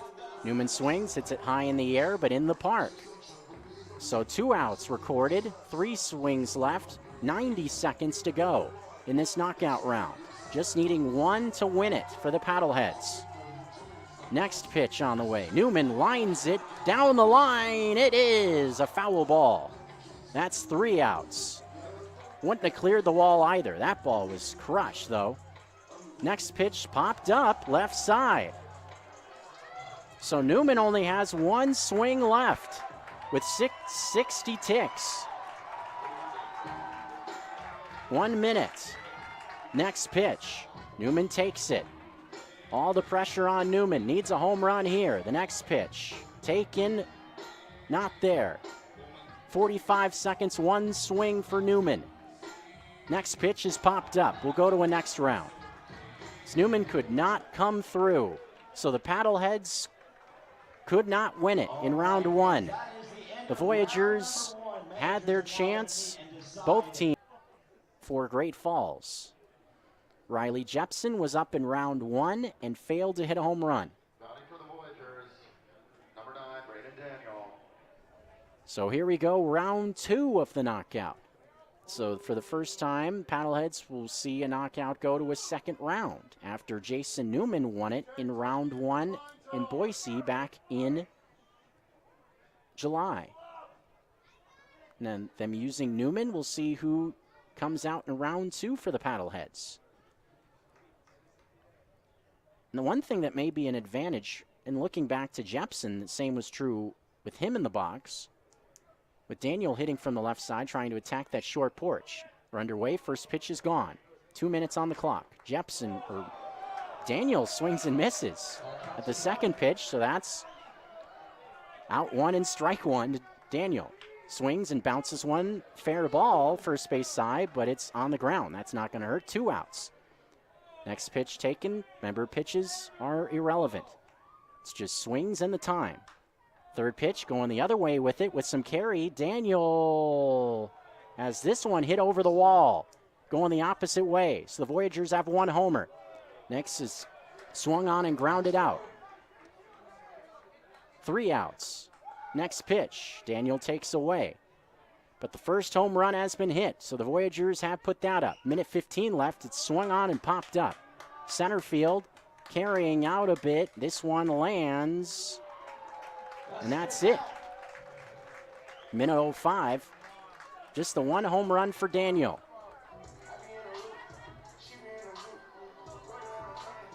So it will be Lamar Sparks coming into the box.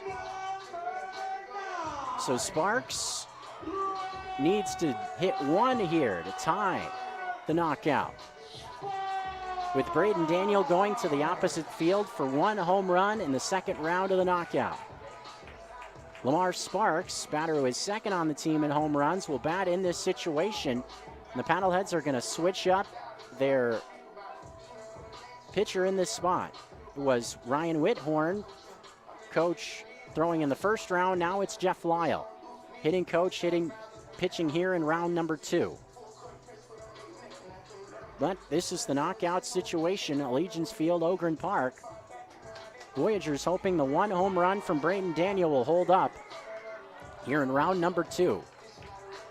First pitch to Sparks. He swings, takes on right center field. A ball well hit. This one going out there, and it is short on the warning track. 1 out. Next pitch swung on center field, dead center. This one routine fly ball, 2 outs. So 2 outs. Next pitch taken.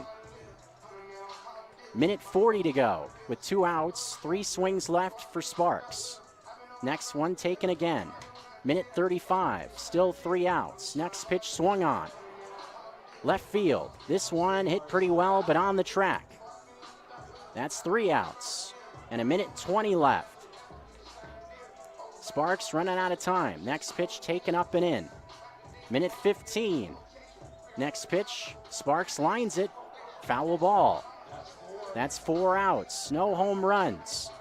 Voyagers 1 out away from hanging on here in the knockout. Next pitch, Sparks takes. 60 ticks left. Next pitch, fly ball right center. This one's going to stay in the yard. That is the 5th and the end of the second round. And apparently that line drive off the bat of Daniel that went the opposite way didn't make it over the wall. because that ends the second round, and we're going to continue on. So no home runs for Daniel or Sparks. So I beg your pardon. That ball hit the other way to left was not a home run. I thought for sure I saw the umpire give the spin around with the finger to call it a home run. Apparently my eyes deceived me, so I apologize for that. There was no home runs hit by Braden Daniel. So we're still waiting for the first home run. First 2 rounds of the knockout gone. No homers. Braden Daniel will see what he can do with his next chance. So on we go here in a knockout. So we go into round 3. And going back to last year's iteration of the knockout also, I don't think that I have seen a knockout go this long. And I'm sure we're starting to get eyeballs from a lot of different parts of the Pioneer League.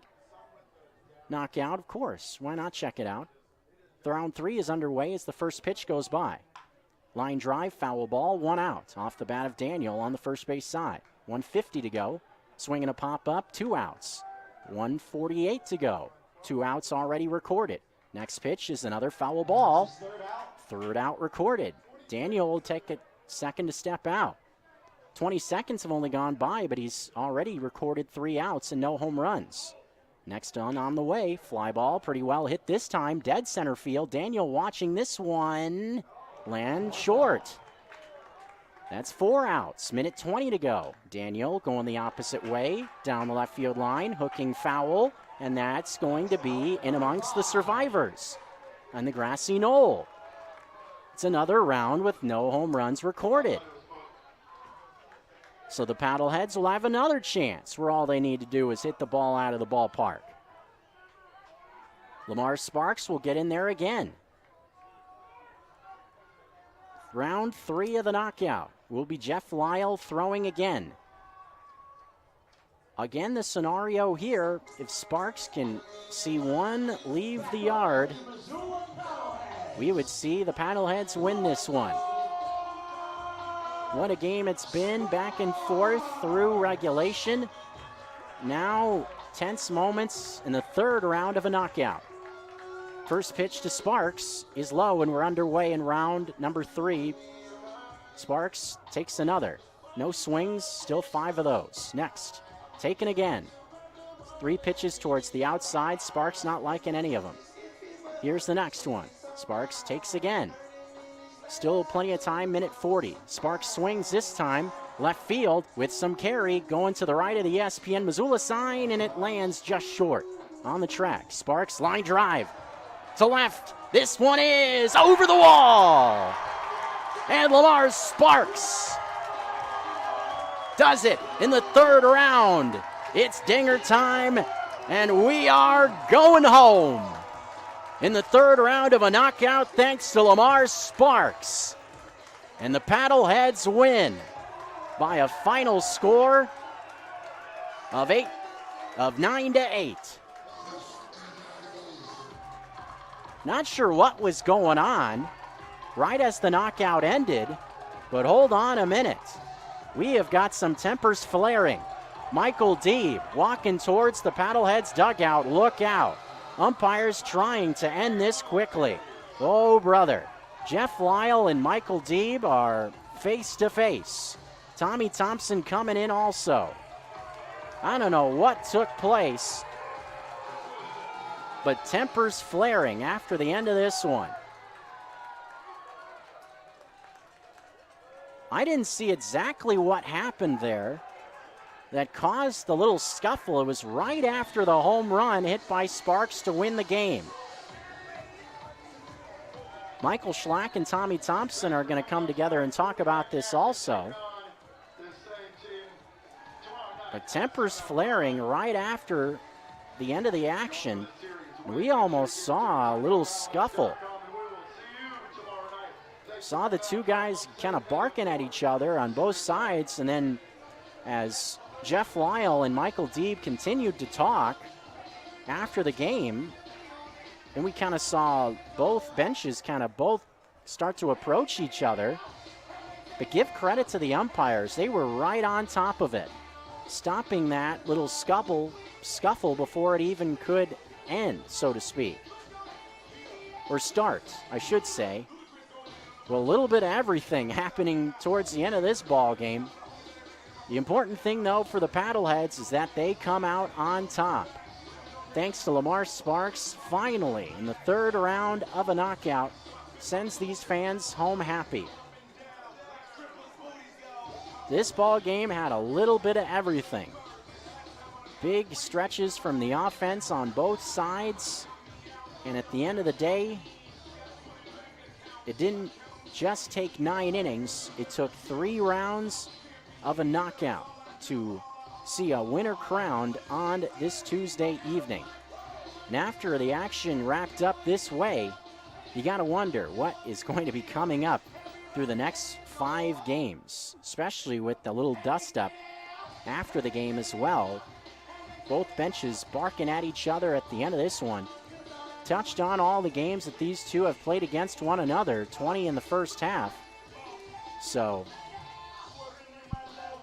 certainly something to look at the rest of the way. Smart thing also from the umpires, they waited until the entire Paddlehead team had made their way out of the dugout and started going towards the clubhouse before they allowed the Voyagers to start walking towards their clubhouse. Don't want to see guys intermixing with each other, get to see more of the drama transpire. But what a wild game we had here at Allegiance Field, Ogren Park. At the end of it, the Paddleheads come away with a knockout win and do it with Lamar Sparks winning it in round number 3. Topsy-turvy start to this ball game. Paddleheads led in the first 2 innings 6-0.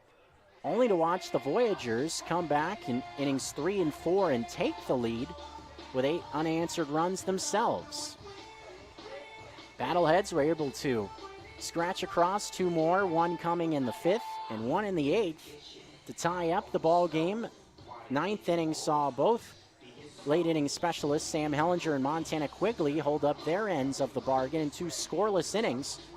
Went to the knockout. First round for the knockout saw Jason Newman and Riley Jepson face off. Neither of those guys hit a home run.